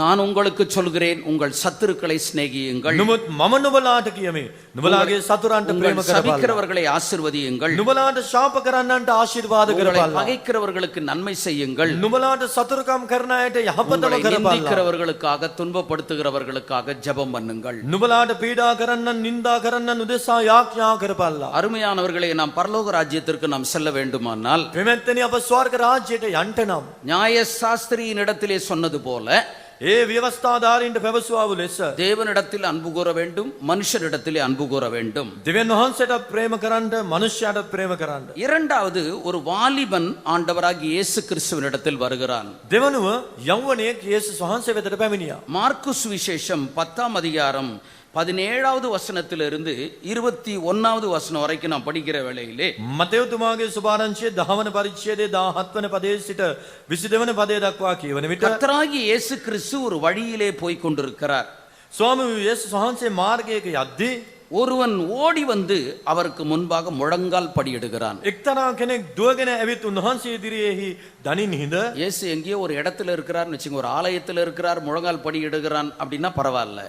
යේසුස් වහන්සේ යම් කිසි තැනක සිටියා නම් දේවමාලිගාවේ සිටින විට දන නැමුවා නම් කමක් නැහැ. கர்த்தராகிய இயேசு கிறிஸ்து ஒரு வழியிலே சென்று கொண்டிருக்கிறார். උන්වහන්සේ මාර්ගයට යද්දී ஒருவன் ஓடி வந்து அவருக்கு முன்பாக முழங்கால் படியிட்டு, එක්තරා කෙනෙක් දුවගෙන ඇවිත් උන්වහන්සේ ඉදිරියේ දනින් හිඳ நல்ல போதகரே, நித்திய ஜீவனை சுதந்தரித்துக் கொள்வதற்கு நான் என்ன செய்ய வேண்டும் என்று கேட்கிறான். යහපත් ආචාර්යින් වහන්සේ සදාකාල ජීවනය උරුම කරගන්නා පිණිස මා විසින් කුමක් කරන්නට යුතුදයි උන්වහන්සේගෙන් ඇසුවේ. இந்த வாலிபன் ஒரு ரொம்ப அருமையா நல்ல வாலிபனாக இருந்திருக்கிறான். මේ යෞවනයා අනර්ග හොඳ යෞවනේ. அவனுடைய பக்தியை பாருங்கள்.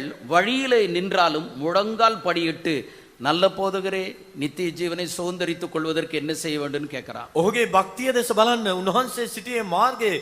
නමුත් දනින් හිඳ මාර්ගයේම දනින් හිඳ ආචාර්යින් වහන්සේ සදාතනික ජීවනය හිමි කරගන්නා පිණිස මම කුමක් කළ යුතුයිද කියා අසනවා. அவன் வாலிபனாக இருந்தாலும் அவனுடைய முழு எண்ணமுமே நித்திய ஜீவன் பரலோகத்தை குறித்ததான காரியங்களாக இருக்கிறது. ඔහු යෞවනයෙක්ව සිටියද ඔහුගේ සියලුම අදහස් අභිප්‍රාය වුණේ සදාතනික ජීවනය நித்திய ஜீவனை சுதந்தரித்துக் கொள்ள வேண்டும் என்று கேட்டதான நேரத்திலே සදාතනයේ ජීවනය ලබා ගන්නට කුමක් කළ යුතුයිද කියා கர்த்தராகிய අසුවිට இயேசு கிறிஸ்து என்ன சொல்கிறார்? යේසුස් වහන්සේ කියන්නේ කුමක්ද? விபச்சாரம் செய்யாதிருப்பாயாக, කාම මිත්‍යාචාරය නොකරව, கொலை செய்யாதிருப்பாயாக, මිනී නොමරව, களவு செய்யாதிருப்பாயாக, සොරකම් නොකරව, பொய் சாட்சி බොරු சொல்லாதிருப்பாயாக, සාක්ෂි නොකියව, வஞ்சனை செய்யாதிருப்பாயாக, වංචාකම් නොකරව, உன் தகப்பனையும் தாயையும் கனம் பண்ணுவாயாக, කාගේ පියාටත් මවටත් ගෞරව කරව, கற்பனைகளை அறிந்திருக்கிறாயே, அதன்படி ஜீவின்னு சொல்றான். ආඥා නුඹ දන්නේහිය, නුඹ ඒ පරිදි ජීවත් වෙන්න. அதற்கு அந்த வாலிபன் என்ன சொல்கிறான்? ඒට යෞවනයා දුන් என் පිළිතුර சிறு කුමක්ද? வயது முதற்கொண்டு நான் கை கொண்டு வருகிறேன். මාගේ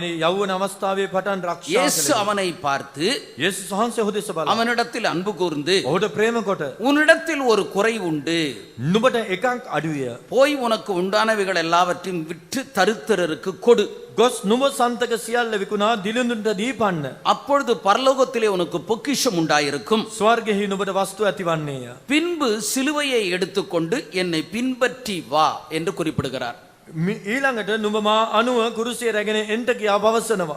நித்திய ஜீவனை சுதந்தரித்துக் கொள்ள வேண்டும் என்று கேட்டபோது සදාතනික ජීවනය ලබා ගන්නට ඕනෑ කියා ඇසූ විට கர்த்தராகிய இயேசு கிறிஸ்து அவனுக்கு 3 காரியத்தை குறிப்பிடுகிறார். ස්වාමී වූ යේසුස් වහන්සේ ඔහුට කාරණා 3ක් කියනවා. முதலாவது காரியம், விபச்சாரம் செய்யாதிருப்பாயாக, கொலை செய்யாதிருப்பாயாக, களவு செய்யாதிருப்பாயாக, பொய் சாட்சி சொல்லாதிருப்பாயாக, வஞ்சனை செய்யாதிருப்பாயாக, தகப்பனையும் தாயையும் கனம் பண்ணுவாயாக. පළවෙනි කාරණේ මිනී නොමරව, කාම මිත්‍යාචාරය නොකරව, සොරකම් නොකරව, බොරු සාක්ෂි නොකියව, වංචාකම් නොකරව, තාගේ පියාටත් මවටත් ගෞරව කරව යන ඒ සියල්ල. இரண்டாவது காரியம், உனக்கு உண்டானவைகளை விற்று நீ தரித்திரருக்கு கொடு என்று சொல்றார். දෙවන කාරණේ නුඹ සන්තක සියල්ල විකුණා දිලිඳුන්ට දීපන්න. மூன்றாவது காரியம், உன் சிலுவையை எடுத்துக்கொண்டு என்னை பின்பற்றி வா என்று තුන්වනුව சொல்கிறார். නුඹ කුරුසිය රැගෙන මා අනුව වරෙන්න. அருமையானவர்களே, நாமும் கூட நித்திய ஜீவனாகிய பரலோக ராஜ்யத்தை நாம் சுதந்தரித்துக் கொள்ள வேண்டுமானால் පෙමැත්තනි අප සදාතනික ජීවනයේ නැමැති ස්වර්ග රාජ්‍යය උරුම කරගන්නට නම් இந்த 3 காரியங்களும் ஒரு ஆண்டவருடைய பிள்ளைகளுக்கு அவசியமாக இருக்கிறது. මේ කාරණා තුනම දේව දරුවෙකුට අවශ්‍ය වේ. இந்த இடத்திலே கூடி வந்திருக்கிறோமே, நாம் எதற்காக கூடி வந்திருக்கிறோம்? මේ ස්ථානයේ අප රැස්ව සිටිනවා නොවේද? ඇයි අප මෙහි පැමිණ සිටින්නේ? கர்த்தருடைய வார்த்தையை பெற்றுக்கொண்டு நம்முடைய வாழ்க்கையை நாம் சரிப்படுத்திக் கொள்வதற்காக அல்லவா? දෙවියන් වහන්සේගේ වචනේ ලබා අපගේ ජීවිතය හරිගස්වා ගන්නට නොවේද? ஆகவே முதலாவது நாம் கைக்கொள்ள வேண்டிய காரியம் என்ன? ඒ නිසා පළමු කොට අප පිළිපැදිය යුතු දේ කුමක්ද? அந்த மொத்தமாக அந்த வசனத்தினுடைய ஒரு விளக்கத்தை தருகிறேன்.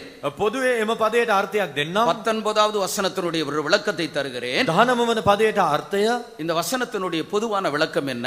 මේ පදයට පොදු අර්ථය කුමක්ද? என்னுடைய கற்பனைகளை நீ கைக்கொள் මාගේ என்பதுதான். ආඥා ආරක්ෂා කරන්න. එයයි අර්ථය. அருமையானவர்களே, ஆண்டவர் நமக்கு சத்தியத்தை கொடுத்திருக்கிறார். පෙමෙතනි උන්වහන්සේ අපට සත්‍යතාවය දී තිබෙනවා. இந்த சத்தியத்தை நாம் கைக்கொள்ளும் போதுதான் நாம் பரலோக ராஜ்யத்துக்குரியவர்களாக காணப்படுவோம். මේ සත්‍යතාවය අප පිළිපදින විට තමයි ස්වර්ග රාජ්‍යය උරුම කර ගන්නට හැකිවන්නේ. இந்த பூமிக்குரியதான எல்லா விதமான ஆசீர்வாதங்களையும் நாம் பெற்றுக்கொள்ளக்கூடியவர்களாக நாம் இருப்போம். මේ පොළවේ සියලු ආශිර්වාද අපට ලබාගත හැකිවනුයේ.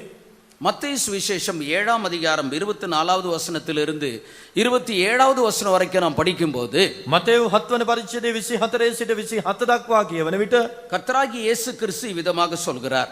ස්වාමී වූ යේසුස් වහන්සේ මෙසේ පවසනසේක. நான் சொல்லிய இந்த வார்த்தைகளை கேட்டு යමෙක් මාගේ වචන අසා அவைகளின்படி செய்கிறவன் எவனோ ඒවා පිළිපදීද அவனை கன்மலையின் மேல் தன் வீட்டை கட்டின ඔහු පර්වතය පිට තමාගේ ගේ සාදාගත් புத்தியுள்ள மனுஷனுக்கு நான் ஒப்பிடுவேன். නුවණ ඇති මිනිසෙකුට සමාන කරනු நான் ලබන්නේය. சொல்லிய வார்த்தைகளை கேட்டு அவைகளின்படி செய்கிறவன் எவனோ அவன் புத்தியுள்ளவன். යමෙක් මාගේ මේ වචනේ අසා ඒවා පිළිපදීද ඔහු නුවණ ඇති මිනිසෙක්. பெருமழை வந்தது, பெரு வெள்ளம் வந்தது, වැසිවැස ජලය ගලා හුලං හමා ඒකට ගැසුවේ. காற்று அந்த வீட்டின் மேல் மோதினது. හුලං හමා ඒකට ගැසුවේ. அது கன்மலையின் மேல் அஸ்திபாரம் போடப்பட்டிருக்கிறபடினால் அது விழாமல் போயிற்று. ඒ පර්වතය පිට පිහිටා තිබුණු බැවින් නොවැටුනේය. அருமையானவர்களே, நாம் அறிந்த சத்தியத்திற்கு நாம் உண்மையாய் வாழ வேண்டும். පෙමෙත්තනි අප දන්නා වූ සත්‍යතාවයට විශ්වාසවන්තව ජීවත් විය යුතුයි. உண்மையாய் வாழும்போது நடைபெறுகிற காரியம் என்ன? අප අවංකව ජීවත් වන විට සිදුවන්නේ කුමක්ද? பெரு மழை வருமாம், මහත් වැසි ඇදහැලෙනවා. பெரு வெள்ளம் வருமாம், ජල ගැලීම් හට ගන්නවා. காற்று வருமாம். සුළං හමනවලු. அந்த வீட்டின் மேல் மோதி அது விழவே விழாதான். ඒ නිවසට ගැසුවත් ඒ නිවස වැටෙන්නේ නැහැ. இந்த இடத்துல குறிப்பிட்டிருக்கிறதான இந்த 3 காரியங்கள் என்ன? මේ ස්ථානයේ පවසන්නව මේ කාරණා තුන කුමක්ද? மழை என்று சொல்வது நியாய தீர்ப்பை வெளிப்படுத்துகிறது. වැස්ස කියන විට එය විනිශ්චය පෙන්눔 කරයි. நோவாவினுடைய காலத்திலே ஜலப்பிரளயத்தின் மூலமாக கர்த்தர் ஜனத்தை அழித்து போட்டார். නෝවාගේ කාලේ ඒ වැස්ස කරුණු කරගෙන ගම් වතුරෙන් සෙනඟ විනාශ කර දැමුවා. இதை ஒரு நியாய தீர்ப்பு என்று கூட நாம் சொல்லலாம். එය විනිශ්චය කියා අපිට හැඳින්විය හැකියි. வேத வசனத்தின்படி நாம் ஜீவிப்போமானால் දෙවියන් වහන්සේගේ වචනය පරිදි ජීවත් වෙමු නම් நியாய தீர்ப்பிலிருந்து நாம் நம்மை தப்பித்துக் கொள்ளலாம். විනිශ්චයෙන් අපට ගැලවෙන්න පුළුවනි. வேதம் என்ன சொல்கிறது? நான் உங்களை நியாயம் தீர்க்காமல் දෙවියන් වහන්සේගේ වචනේ කොහොමද කියන්නේ? මම නුඹලා විනිශ්චය නොකර என்னுடைய வசனமே உங்களை நியாயம் தீர்க்கும். මාගේ වචනේ නුඹලා විනිශ්චය කරනවා ඇත. வேத வசனத்தின்படி நாம் ஜீவிக்கிறதான வேளையிலே நியாய தீர்ப்பிலிருந்து நாம் தப்பித்துக் கொள்ளலாம். දේ වචනේ පරිදි ජීවත් වන විට විනිශ්චයෙන් ගැලවෙන්න පුළුවනි. அடுத்தது பெரு வெள்ளம் வரும். මීළඟට ජල ගැල්ම ජලය ගලා இந்த பெருவெள்ளம் என்று சொல்வதனுடைய பொருள் என்ன? ඒ මහා ජල ගැල්මෙහි අර්ථය කුමක්ද? ஏசாயாவின் புத்தகம் 59ஆம் அதிகாரம் 19வது வசனத்தை நாம் படிக்கிற போது යெசாයා 51 19 வெள்ளம் போல சத்துரு சூழ்ந்து வருகையில் සතුරාන් ජල ධාරාවක් මෙන් පැමිණුණත් தேவ ஆவியானவர் கொடியேற்றுவார் என்று நாம் வாசிக்கிறோம். දෙවියන් වහන්සේගේ ආත්මයන් වහන්සේ ජය දජ නංවනසේක. வெள்ளம் என்று சொல்வது சத்துருவினுடைய போராட்டத்தை வெளிப்படுத்துகிறது. මේ ගම් වතුර පෙන්වන්නේ සතුරාගේ පෙරබැදීමයි. அருமையானவர்களே, நமக்கு சத்துருவினுடைய போராட்டங்கள் உண்டு. අප පෙමෙත්තනි අපට සතුරාගේ පෙරබැදීම් තිබෙනවා. ஆவிக்குரியவர்களுக்கு தெரிந்து கொள்ளப்பட்டவர்களுக்கு விரோதமாய் சாத்தானானவன் போராடுவான். ආත්මික අයට තෝරාගත් අයට විරුද්ධව සාතාන් පොරබදනවා. அவர்கள் வேத வசனத்தின்படி ஜீவிப்பார்களானால் பாதுகாக்கப்படுவார்கள். ඔවුන් දෙවියන් වහන්සේගේ වචනය පරිදි ජීවත් වන්නේ නම් ආරක්ෂා කරනු ලබනු ඇත. அடுத்தது காற்று அந்த வீட்டின் மேல் மோதியும். මීළඟට සුළං හමා. காற்று என்ற வார்த்தையினுடைய பொருள் என்ன? හුළඟට අර්ථය කුමක්ද? இது சோதனையை வெளிப்படுத்துகிறது. මේ සෝදිසි පෙන්눔 කරයි. யோபினுடைய வீட்டின் மேல் 4 திசையிலிருந்து காற்று மோதினது, அந்த வீடு விழுந்து போனது. යෝබ්ගේ නිවසට හතර දිසින් සුළඟ හමා ඇවිත් හැමුවා. ඒ නිසා නිවස කඩා වැටුණා. நம்முடைய வாழ்க்கையிலே பலவிதமான சோதனையாகிய காற்று வருகிற வேளையிலே ඔබගේ ජීවිතයේ විවිධාකාර සෝදිසි නැමැති සුළං හමන විට நாம் வேத வசனத்திற்கு ஒத்ததான ஒரு வாழ்க்கையை நாம் வாழ்வோமானால் ඔබ දේව වචනයට අනුකූල වූ ජීවිතයක් ගත කරන්න හිනම් அந்த சோதனையிலிருந்து நாம் பாதுகாக்கப்படுவோம். ඒ සෝදිසියෙන් ගැලවෙන්න පුළුවන්. சோதனை வராது அப்படின்றதெல்லாம் இல்ல. සෝදිසි පැමිණෙන්නේ නැහැ කියා නොවේයි. எந்த அளவுக்கு நம்ம ஆண்டவர் அதிகமா நெருங்கி போயிட்டே இருக்கிறோமோ, කොයිතරම් දුරට අප උන්වහන්සේට ලං වෙමින් ගමන් කරනවාද? வேதம் சொல்கிறது தேவ பக்தியாய் ஜீவிக்க மனதாய் இருக்கிற யாவரும் துன்பப்படுவார்கள். දෙවියන් වහන්සේගේ වචනය පවසනවා භක්තිවන්තව ජීවත් වන්නට ආශාවන හැම කෙනෙකුටම එන්දා- පීඩා තිබේ කියා. எந்த அளவுக்கு நாம் தேவனோடு கூட நாம் நெருங்கி ஜீவிக்கிறோமோ, අප කොයිතරම් දුරට උන්වහන්සේට ලංව ජීවත් වෙනවාද? அந்த அளவுக்கு போராட்டங்களும் நெருக்கங்களும் நமக்கு அதிகமாக காணப்படும். එපමණ දුරට පීඩන සෝදිසි වැඩි වෙනවා. எந்த அளவுக்கு கர்த்தருடைய வருகைக்கு நாம் மிகவும் அடுத்து இருக்கிறோமோ, කොපමණ කොපමණ දුරට උන්වහන්සේගේ ඊමට අප ළඟා වනවාද? அந்த அளவுக்கு நம்முடைய வாழ்க்கையிலே போராட்டங்கள் இருக்கும். එපමණ දුරට පොරබැදීම් වැඩි වෙනවා. ஆனால் வேத வசனத்துக்கு நாம் ஒரு ஜீவியத்தை செய்யும் போது නමුත් දෙවියන් වහන්සේගේ වචනයට අනුකූල වූ ජීවිතයක් ගත කරනවා නම් எல்லா விதமான சோதனையிலிருந்து நாம் பாதுகாக்கப்படுவோம். සියලු සෝදිසිවරින් අප ආරක්ෂා කරනු ලබනවා. வெளிப்படுத்தலின் புத்தகம் 3ஆம் அதிகாரம் 10வது வசனம் என்ன சொல்கிறது? එලිදරව් 3:10 පවසන්නේ කුමක්ද? என் பொறுமையை குறித்த வசனத்தை நீ காத்து கொண்டபடியினால் නුඹලා මාගේ වචනය ඉවසීමෙන් ආරක්ෂා කළ නිසා பூச்சக்கரத்து மீதெங்கும் வரப்போகிறதான சோதனை காலத்திலே தப்பும்படிக்கு நானும் உன்னை காப்பேன். ඒ දවසේදී පීඩාවෙන් ආරක්ෂා වන පිණිස මම නුඹව ආරක්ෂා කරන්නෙමි. என் வசனத்தை நீ காத்து கொண்டபடியினால் නුඹ මාගේ වචනය ආරක්ෂා කළ බැවින් இந்த உலகத்துக்கு வரப்போகிறதான சோதனை காலத்திலும் நான் உன்னை தப்பும்படிக்கு பாதுகாப்பேன். මේ ලෝකයට පැමිණෙනා වූ විනාශයෙන් පොළවට පැමිණෙන පරීක්ෂාවෙන් මම නුඹව ආරක්ෂා කරන්නෙමි. அருமையானவர்களை, நித்திய ஜீவனை சுதந்தரித்துக் கொள்ள வேண்டுமானால் சத்தியத்தின்படி வாழுங்கள். පෙමෙත්තනි සදාතනික ජීවනයේ හිමි කරගන්නට නම් සත්‍ය පරිදි දිවි ගෙවන්න. அடுத்து இந்த வாலிபனிடத்திலே கர்த்தராகிய இயேசு கிறிஸ்து சொல்கிற காரியம் என்ன? මීළඟට මේ යෞවනය අමතා ස්වාමී වූ යේසුස් වහන්සේ පවසන්නේ போய் කුමක්ද? உனக்கு உண்டானவைகளை விற்று நீ தரித்திரருக்கு கொடு என்று சொல்கிறார். නුඹ සන්තක සියල්ල විකුණා දිලිඳුන්ට දීපන්න. இந்த இடத்தை நாம் படிக்கிறதான வேளையிலே அவன் ஆஸ்தி உள்ளவனாய் இருந்தபடியினால் அவன் துக்கத்தோடு போய்விட்டான். මේ ස්ථානයේ අප කියවන පරිදි ඔහු බොහෝ වස්තුව ඇතිව සිටි නිසා දුකෙන් හැරී ගියා. ஆரம்பத்தில் அவனை படிக்கும்போது ஒரு நல்ல ஆவிக்குரியவனை போல தெரிஞ்சுது. ඔහු ගැන ප්‍රථමයෙන් කියවන අවස්ථාවේදී ආත්මික කෙනෙක් මෙන් පෙනුණා. வழியிலே போகிறதான நேரத்திலே முழங்கால் படியிட்டு நல்ல போதகரை நித்திய ஜீவனை எப்படி சுதந்தரித்துக் கொள்றதுன்னு கேட்கிறான். උන්වහන්සේ මාර්ගයේ ගමන් කරද්දීම දුවගෙන ඇවිත් දනනවා යහපත් ආචාර්යින් වහන්සේ සදාතනික ජීවනයේ හිමි කරගන්නේ කොහොමද කියා අසනවා. இயேசு சொல்கிறார், கற்பனைகளின்படி ஜீவி அப்படின்றார். යේසුස් වහන්සේ කියන ආඥා පරිදි ජීවත් වන්න. நான் இவைகளை என் சிறு வயது முதற்கொண்டு நான் கை கொண்டு வருகிறேன். මම යමාගේ යෞවන කාලයේ සිට මේ දේවල් ආරක්ෂා කරනවා. நிச்சயமாவே ஒரு நல்ல ஆவிக்குரிய ஒரு மனிதனாக தான் இருந்தான். සබවින්ම ඔහු යහපත් ආත්මික මිනිසෙක්. ஆண்டவர் என்ன சொல்றார்? உனக்கு உண்டானவைகளை விட்டு நீ தரித்திரனுக்கு கொடு என்கிறார். නුඹ සන්තක සියල්ල විකුණා දිලිඳුන්ට දීපන්න කියා ස්වාමීන් වහන්සේ அவன் කියනවා. ஆஸ்தி உள்ளவனாய் இருந்தபடியினால் அவன் துக்கத்தோடு கூட போகிறான். ඔහුට බොහෝ වස්තුව තිබූ බැවින් ඔහු ශෝකයෙන් හැරී ගියා. அருமையானவர்களே, இந்த இடத்திலே தரித்திரர்கள் என்று எழுதப்பட்டிருக்கிறது. இது யாரை குறித்து எழுதப்பட்டிருக்கிறது? පෙමෙත්තනි මේ ස්ථානයේ දිලිඳුන් කියා ලියා තිබෙනවා. මේ දිලිඳුන් කියා ලියා තිබෙන්නේ කා ගැනද? ஆண்டவரை பின்பற்றி வருகிறதான அவருடைய அப்போஸ்தலர்களாகிய ஊழியக்காரரை தான் வேதவசனம் தரித்திரர்கள் என்று சொல்கிறது. දෙවියන් වහන්සේව අනුගමනය කරමින් උන්වහන්සේ අනුව පැමිණෙන්නා වූ ප්‍රේරිතයන් දිලිඳුන් ලෙස දේව වචනේ හඳුන්වනවා. வேதவசனத்தை எங்களுக்கு சாதகமாக நாங்கள் பேசவில்லை. දේව වචනය අපට පක්ෂපාතී වන ලෙස අපි කතා කරනවා නොවේ. எல்லாம் இருந்தும் கிறிஸ்துவுக்காக எங்களை தரித்திரராக்கி கொண்டோம். සියල්ල ක්‍රිස්තුස් වහන්සේ උදෙසා අපි උන්වහන්සේ උදෙසා දිලිඳුන් වූයෙමු. மற்றொரு விதத்திலே இந்த இடத்திலே குறிப்பிடுகிற தரித்திரர் என்று சொல்கிறவர்கள் யார்? අනිත් පස්සෙන් මේ ස්ථානයේ පවසන දිලිඳුන් කවුද? இந்த உலகத்திலே ஒன்றுமில்லாத ஒரு சூழ்நிலைக்குள் தரித்திர நிலவரத்திலே ஒரு கூட்டத்தார் காணப்படுகிறார்கள். මේ ලෝකයේ කිසිමක් නැතිව දිලිඳු දුගී සෙනග ජීවත් වෙනවා. அவர்களையும் கண்டும் காணாதவர்களைப் போல நாம் காணப்படக்கூடாது. ඔවුන් දැක නොදැක්කාමෙන් අප නොසිටිය යුතුයි. நம்மால் இயன்ற மட்டும் மற்றவர்களுக்கு சின்ன உதவிகளை கண்டிப்பாக நாம் செய்யத்தான் வேண்டும். අපට හැකිතාක් අනිත් අයට පුළුවන් උපකාරයක් කළ යුතුයි. உங்களுக்கு இருக்கிறதான எல்லாத்தையும் கொண்டு போய் மற்றவங்களுக்கு கொடுத்துட்டு நீங்க வறுமையிலும் தரித்திரத்திலும் இருங்க அப்படின்னு சொல்லல. ඔබ සතු සියල්ල අනිත් අයට බෙදා දී ඔබ දුගී දුප්පත්ව සිටින්න කියා පවසනවා නොවේ.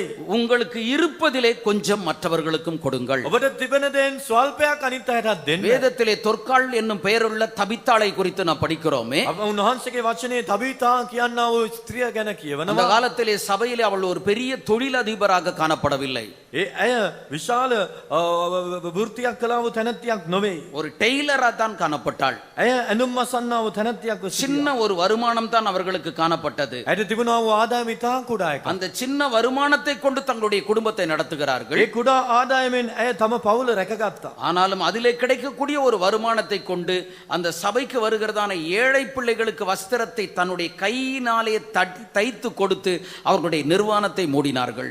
නුමුත් ඇයට ලැබුණා වූ ඒ කුඩා ආදායමෙන් කුඩා කොටසක් වෙන් කරමින් සභාවට පැමිණියා වූ දිලින්දන්ගේ වස්ත්‍ර ඇයගේ අතින්ම මසාදී ඔවුන්ගේ නිර්වස්ත්‍රකම වසාලු நம்மால் இயன்ற மட்டும் மற்றவர்களுக்கு நாம் ஒரு உதவியை நாம் செய்ய வேண்டும். හැකි තරම් අපි අනිත් අයට උදව් කරන්න அடுத்தது ඕනේ. நித்திய ஜீவனை சுதந்தரித்துக் கொள்வதற்கு என்ன செய்வது? මීළඟට සදාතනික ජීවනය ලබන පිණිස අප කළ යුත්තේ உன் කුමක්ද? சிலுவையை எடுத்துக்கொண்டு என்னை பின்பற்றி வா என்று சொல்கிறார். මා අනුව වරෙන්න. சிலுவை என்று சொல்வது பாடுகளை வெளிப்படுத்துகிறது. කුරුසිය යනු දුක් විඳීම් පෙන්눔 කරනවා. கிறிஸ்தவ மார்க்கம் என்று சொல்வது ஒரு சிலுவையினுடைய மார்க்கம். කිතු දහම කියන විට කුරුසිය මාර්ගයකි. சிலுவையை அணிந்து கொண்டு அல்ல. කුරුසිය පැලඳගෙන නොවේ. எல்லாருக்கும் ஒரு சிலுவை அணிஞ்சுக்கிட்டா எல்லாரும் ஒரு செயின் போட்டுட்டு சிலுவை வச்சு செயல் போட்டுட்டு எல்லாரும் சந்தோஷமா போயிட்டு போவாங்க. කුරුසිය පැලඳගෙන එන්න කිව්වා නම් ලස්සන මාලයක් ගොතලා ඒ මාලයේ කුරුසියක් එල්ලගෙන சிலுவையை அணிந்து கொண்டல்ல, சிலுவையை எடுத்துக்கொண்டு பாடுகளுக்கு நம்ம ஒப்பு கொடுக்க வேண்டும். කුරුසිය පැලඳගෙන නොවේ කුරුසිය උසුලාගෙන දුක් විඳීම් වලට අපව භාර කරමින් මේ මඟ යා යුතුයි. மூன்றாவது நித்திய ஜீவனை சுதந்தரித்துக் கொள்வதற்கு நாம் என்ன செய்வது? තුන්වනුව සදාතනික ජීවනය හිමි කර ගන්නා පිණිස කළ යුත්තේ කුමක්ද? யோவான் சுவிசேஷம் 5ஆம் அதிகாரம் 39வது வசனத்தை நாம் படிக்கும்போது යොහන් 5:39 39வது வசனத்தை நாம் படிக்கிற வேளையிலே 39 වන පදය. வேத வாக்கியங்களை ஆராய்ந்து பாருங்கள், அவைகளால் நித்திய ஜீவன் உண்டு. දියවිලි වල සදාකාල ජීවනය ඇත්තේයයි නුඹලා සිතන බැවින් නුඹලා ඒවා සොයන්න. அருமையானவர்களே, வேத வசனத்தை நாம் வாசிக்க வேண்டும். පෙමෙත්තනි දේව වචනය අප කියවිය යුතුයි. அந்த வேத வசனத்தை நாம் தியானிக்கிற ஒரு அனுபவத்திற்குள்ளும் காணப்பட வேண்டும். ඒ දෙවියන් වහන්සේගේ වචනය අප මෙනෙහි කරන අත්දැකීමක් සතු අය විය යුතුයි. இன்றைக்கு வேத வசனத்தை வாசிக்கிறதிலே நாம் குறைவுள்ளவர்களாய் இருக்கிறோம். எங்க போய் தியானிக்கிறது? අද දේව වචනේ කියවීමේම අප අඩුව සිටිනවා. කොහෙද මෙනෙහි කරන්නේ? சில விசுவாசிகளை என்ன நினைக்கிறாங்க, நாங்க என்ன பிரசங்கமா பண்ண போறோம் பைபிள் படிக்கிறதுக்கு நினைக்கிறாங்க. සමහර අදිලිවන්තයන් සිතන්නේ කුමක්ද? මම බයිබලය කියවලා මෙනෙහි කරන්නේ මම දේශනා කරන්නද? அநேக ஆவிக்குரிய ஜனங்களிடத்தில் இருக்கக்கூடியதான தவறு இதுதான். මේ තමයි බොහෝ ආත්මික සෙනග තුල තිබෙන වරද. அவர்களுக்கு எல்லா காரியத்திற்கும் நேரம் காணப்படுகிறது. ඔවුන්ට හැමදේටම වෙලාව තිබෙනවා. ஆனால் வேத வாசிப்பதற்கு ஜெபித்து வெபிப்பதற்கு அவர்கள் நேரமல்லாத நிலவரத்தில் இருக்கிறார்கள். නමුත් බයිබලය කියවන්නේ යාඥා කරන්න වෙලාවම නැහැ. அவைகளை ஆராய்ந்து பாருங்கள், அவைகளால் நமக்கு ஒரு நித்திய ஜீவன் உண்டு. ඒ සොයා බලන්න එහි සදාතනික ජීවනය අපිට තිබෙනවා. இந்த ஆராய்ந்து பாருங்கள் என்ற வார்த்தையினுடைய பொருள் என்ன?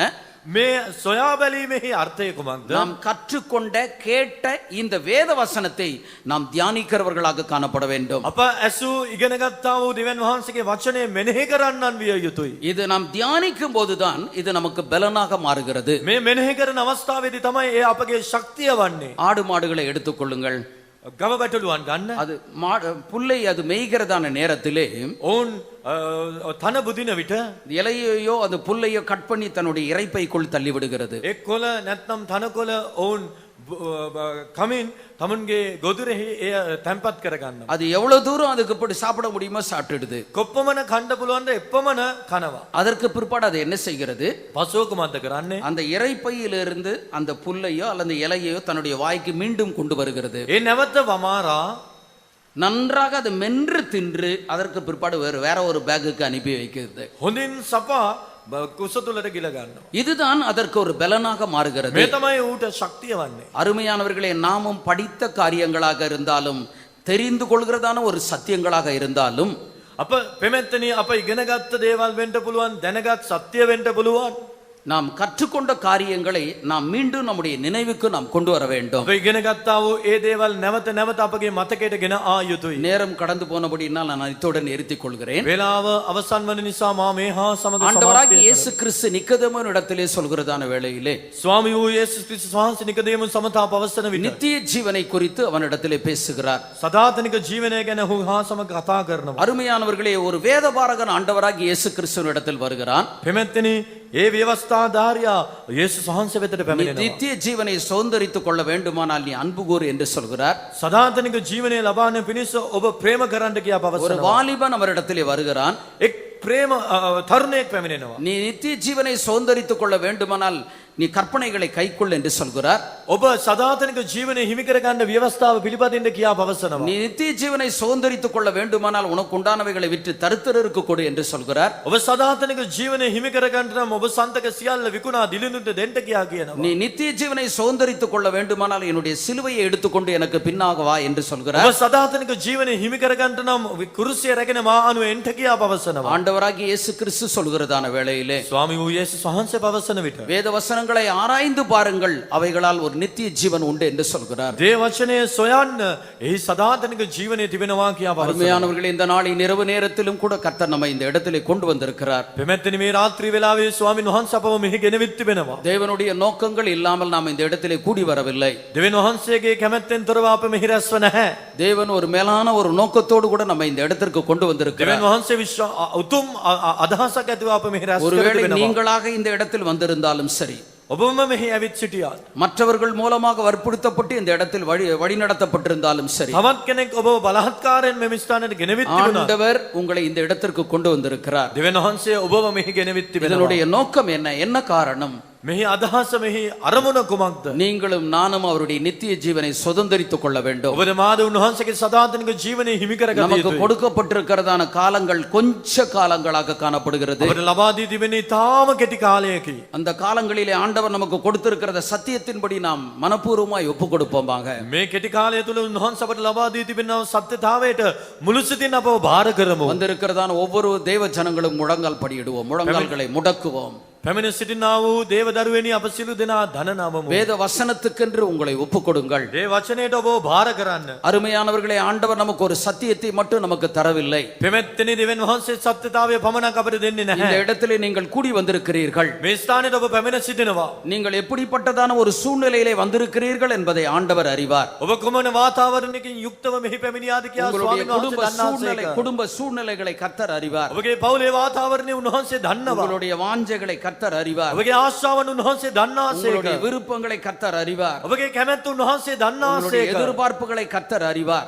ඔබගේ බලාපොරොත්තු උන්වහන්සේ දන්නවා. நீங்கள் இந்த இடத்தை விட்டு கடந்து போகிறதான நேரத்திலே ඔබ මෙයින් බැහැරවන විට நீங்கள் நிச்சயமாகவே வெறுமையாக கடந்து போக மாட்டீர்கள். ඔබ කිසිදා හිස් අතින් යන්නේ නැහැ. உங்களுடைய தேவைகளை எல்லாம் நிறைவாக பெற்றுக்கொள்ள தரப்படும். ඔබගේ අවශ්‍යතාවයන් සියල්ල බහුල කොට ඔබට දෙනු ලබයි. வேதம் சொல்கிறது அவர் எல்லாவற்றையும் எல்லாவற்றாலும் நிரப்புகிறவர். උන්වහන්සේ සියල්ලත් සියල්ලෙහි පුරවන්නා වූ දෙවියන් වහන්සේ කියා உங்கள் දේවචනයේ ලියා உங்கள் තිබෙනවා. வாழ்க்கையிலே உங்கள் குடும்பங்களிலே எதெல்லாம் குறைவாய் இருக்கிறதோ ඔබගේ ජීවිතයේ ඔබගේ පවුලේ කුමන දේ අඩුව තිබෙනවාද? அவர் நிறைவின் தேவனாக இருக்கிறார். උන්වහන්සේ සම්පූර්ණත්වයේ දෙවිඳුන්නිය. தம்முடைய நிறைவோடு தம்முடைய மகிமையோடு கூட கடந்து வந்திருக்கிறார். උන්වහන්සේගේ තේජසින් සම්පූර්ණත්වයෙන් යුක්තව උන්වහන්සේ බැසවිත් සිටිනවා. நிச்சயமாக சகலவற்றையும் தருவதற்கு அவரால் கூடும். සැබවින්ම සියල්ල ඔබට දෙන්න උන්වහන්සේට පුළුවනි. குடும்பத்தில் இருக்கிற பிரச்சனைகளை எண்ணி கவலைப்படாதீங்க. ඔබගේ පවුලේ ප්‍රශ්නය ගැන කනස්සලු உன் වන්න එපා. சரீரத்தில் இருக்கிற வியாதியை எண்ணி கவலைப்படாதீங்க. ඔබගේ ශරීරයේ රෝගය ගැන කනස්සලු වන්න குடும்பத்தில் එපා. ஏற்படுகிறதான வறுமையை எண்ணி கவலைப்படாதீங்க. ඔබගේ දුගීභාවය ගැන කනස්සලු වන්න එපා. கர்த்தர் நமக்கு ஒரு திறந்த வாசலை ஏற்படுத்துவார். දෙවියන් වහන්සේ අපට විවර වූ දොරටුවක් සාදනසේක. நாங்க இப்படிப்பட்ட எங்கள் தேசமே இப்படிப்பட்ட ஒரு சூழ்நிலையில் இருக்கிறதே. දේශයේම පීඩනයට ලක්ව තිබෙනවා. ஆண்டவர் எங்களையும் எங்கள் தேசத்தையும் எப்படி ஆசீர்வதிக்க போகிறாரோ அப்படின்லாம் கேள்வி கேட்காதீங்க. දෙවියන් වහන්සේ වහන්සේ මටත් දේශයටත් ආශිර්වාද කරන්නේ කොහොමද කියා අසන්ට එපා. நாம் மட்டும் நம்முடைய ஜீவியத்தை மாற்றி அமைத்துக் கொண்டால் போதுமானது. අප අපගේ ජීවිතය වෙනස් කරොත් සෑහේ. ஆண்டவருக்கு ஒரே இரவு நேரத்திலே சூழ்நிலையை தலைகீழாக மாற்ற முடியும். දෙවියන් වහන්සේට එක් රැයකින් වාතාවරණය උඩු යටිකුරු කරන්න පුළුවනි. நம்முடைய பகுதியிலே நாம் ஒப்பு கொடுப்பது மட்டும் நாம் செய்ய வேண்டும். අපගේ පැත්තෙන් අප කළ යුත්තේ භාර වීමයි. நாம் ஒப்பு கொடுப்போமானால் கர்த்தர் நமக்காக கிரியை செய்வார். අප භාර වන්නෙමු නම් උන්වහන්සේ අප உங்களுடைய උදෙසා ක්‍රියා தேவைகள், කරනවා. உங்களுடைய வாஞ்சைகள், உங்களுடைய விருப்பங்கள் எதுவாய் இருந்தாலும் ඔබගේ ආශාව බලාපොරොත්තුව ඉල්ලීම කුමක් වුණත් ஆண்டவரிடத்தில் உங்களுடைய வாய்களை திறந்து சொல்லுங்கள். ඔබගේ මුඛය විවර කරමින් උන්වහන්සේට පවසන්න. நிச்சயமாகவே கர்த்தர் உன்னுடைய தேவைகளை தர வல்லவராய் இருக்கிறார். සැබවින්ම ඔබගේ අවශ්‍යතාවය සපයන්න උන්වහන්සේ බලවත් වන எதுவாய் இருந்தாலும் சரி. කුමක් වුවත් ஒருவேளை அபிஷேகம் பெறாத நபராய் இருக்கலாம். ඔබ ආලේපේ නොලැබූ කෙනෙක් විය හැකියි. கர்த்தர் உங்களை தொடுவார் என்று நம்புங்கள். දෙවියන් වහන්සේ ඔබව ස්පර්ශ කරනවා කියා දහන්න. இத்தனை ஆண்டுகள் இருந்ததான ஏமாற்றத்தை குறித்து நீங்கள் நினைக்க வேண்டாம். මේ දක්වා ඔබ තුල තිබුණා වංචාව ගැන සිතන්න එපා. அல்லது உங்களுடைய வாழ்க்கையில ஏதோ ஒரு பாவத்தினுடைய வல்லமை போராடி கொண்டிருக்கிறதாக வைத்துக் கொள்வோமே. නැත්නම් ඔබගේ ජීවිතේ පාපයේ පරබදමින් තිබෙනවා කියා සිතමු. இத்தனை வருட விசுவாசியாய் இருக்கிறேன் எனக்கு விடுதலை இல்லை என்று சொல்லிக் கொண்டிருக்கலாம். මේ පවන වසර ගණනාවක් මම ඇදිලිවන්තයෙක්ව සිටිනවා. තවමත් මිදීම නැහැ නේ කියා ඔබ සිතනවා. கர்த்தருடைய ஆவியானவர் தன்னுடைய வல்லமையை நம் மீது வைக்கின்றார். දේවාත්මයන් වහන්සේ ස්වකීය බලය අප කරා එවනසේක. விசுவாசித்து கர்த்தருடைய வல்லமைக்கென்று மனப்பூர்வமாய் கொடு. අදහමින් උන්වහන්සේගේ බලයට ඔබ භාර කරන්න. நம்முடைய எல்லா விதமான அடிமைத்தனத்தினுடைய நுகங்கள் எல்லாம் முறிக்கப்பட்டு போய்விடும். සියලු වහල්කමේ වියගස් බිඳ දමනු ලබනවා. அவருடைய அபிஷேகமானது நமக்கு என்ன செய்கிறது? දේවාලයේ අපට කරන්නේ කුමක්ද? ஜீவனத்திற்கும் தேவ பக்திக்கும் வேண்டிய யாவற்றையும் அவருடைய திவ்ய வல்லமையானது தந்தருளுகிறது. ජීවිතේට දේව භක්තිකමකට අවශ්‍ය වන සියල්ල උන්වහන්සේගේ දිව්‍ය බලය අපට ලබා දෙනවා. ஜீவனத்திற்கும் தேவ பக்திக்கும் வேண்டிய யாவற்றையும் அவருடைய திவ்ய வல்லமையானது தந்தருளுகிறது. ජීවිතේට දේව භක්තිකමකට අවශ්‍ය කරන සියල්ල උන්වහන්සේගේ බලය අපට ලබා දෙනවා. ஜீவனத்துக்கு என்றால் இந்த உலகத்திலே வாழ்வதற்கு தேவையான காரியங்கள். ජීවිතේ යනු මේ ලෝකේ ජීවත් වන්න අවශ්‍ය සියල්ලයි. தேவ பக்திக்கு என்றால் உன்னுடைய ஆவிக்குரிய வாழ்க்கைக்கு தேவையான காரியங்கள். දේව භක්තිකයට යනු ඔබගේ ආත්මික ජීවිතයට අවශ්‍ය සියල්ලයි. எல்லாவற்றையும் பரிசுத்தாவியானவர் நமக்கு தருகிறார். සියල්ල සුද්ධාත්මය අනුව අපට දෙන ஒரு 5 සේක. நிமிஷம் முழங்கால் படியிட்டு நல்ல ஆவியினால் நிரப்பப்படுவோம். විනාඩි 5ක් දනින් සිටීමෙන් හොඳින් ආලේපෙන් පූර්ණ වෙමු. வேற எதையும் நாம் யோசிக்க வேண்டிய அவசியம் இல்லை. වෙන කිසිවක් සිතන්න එපා.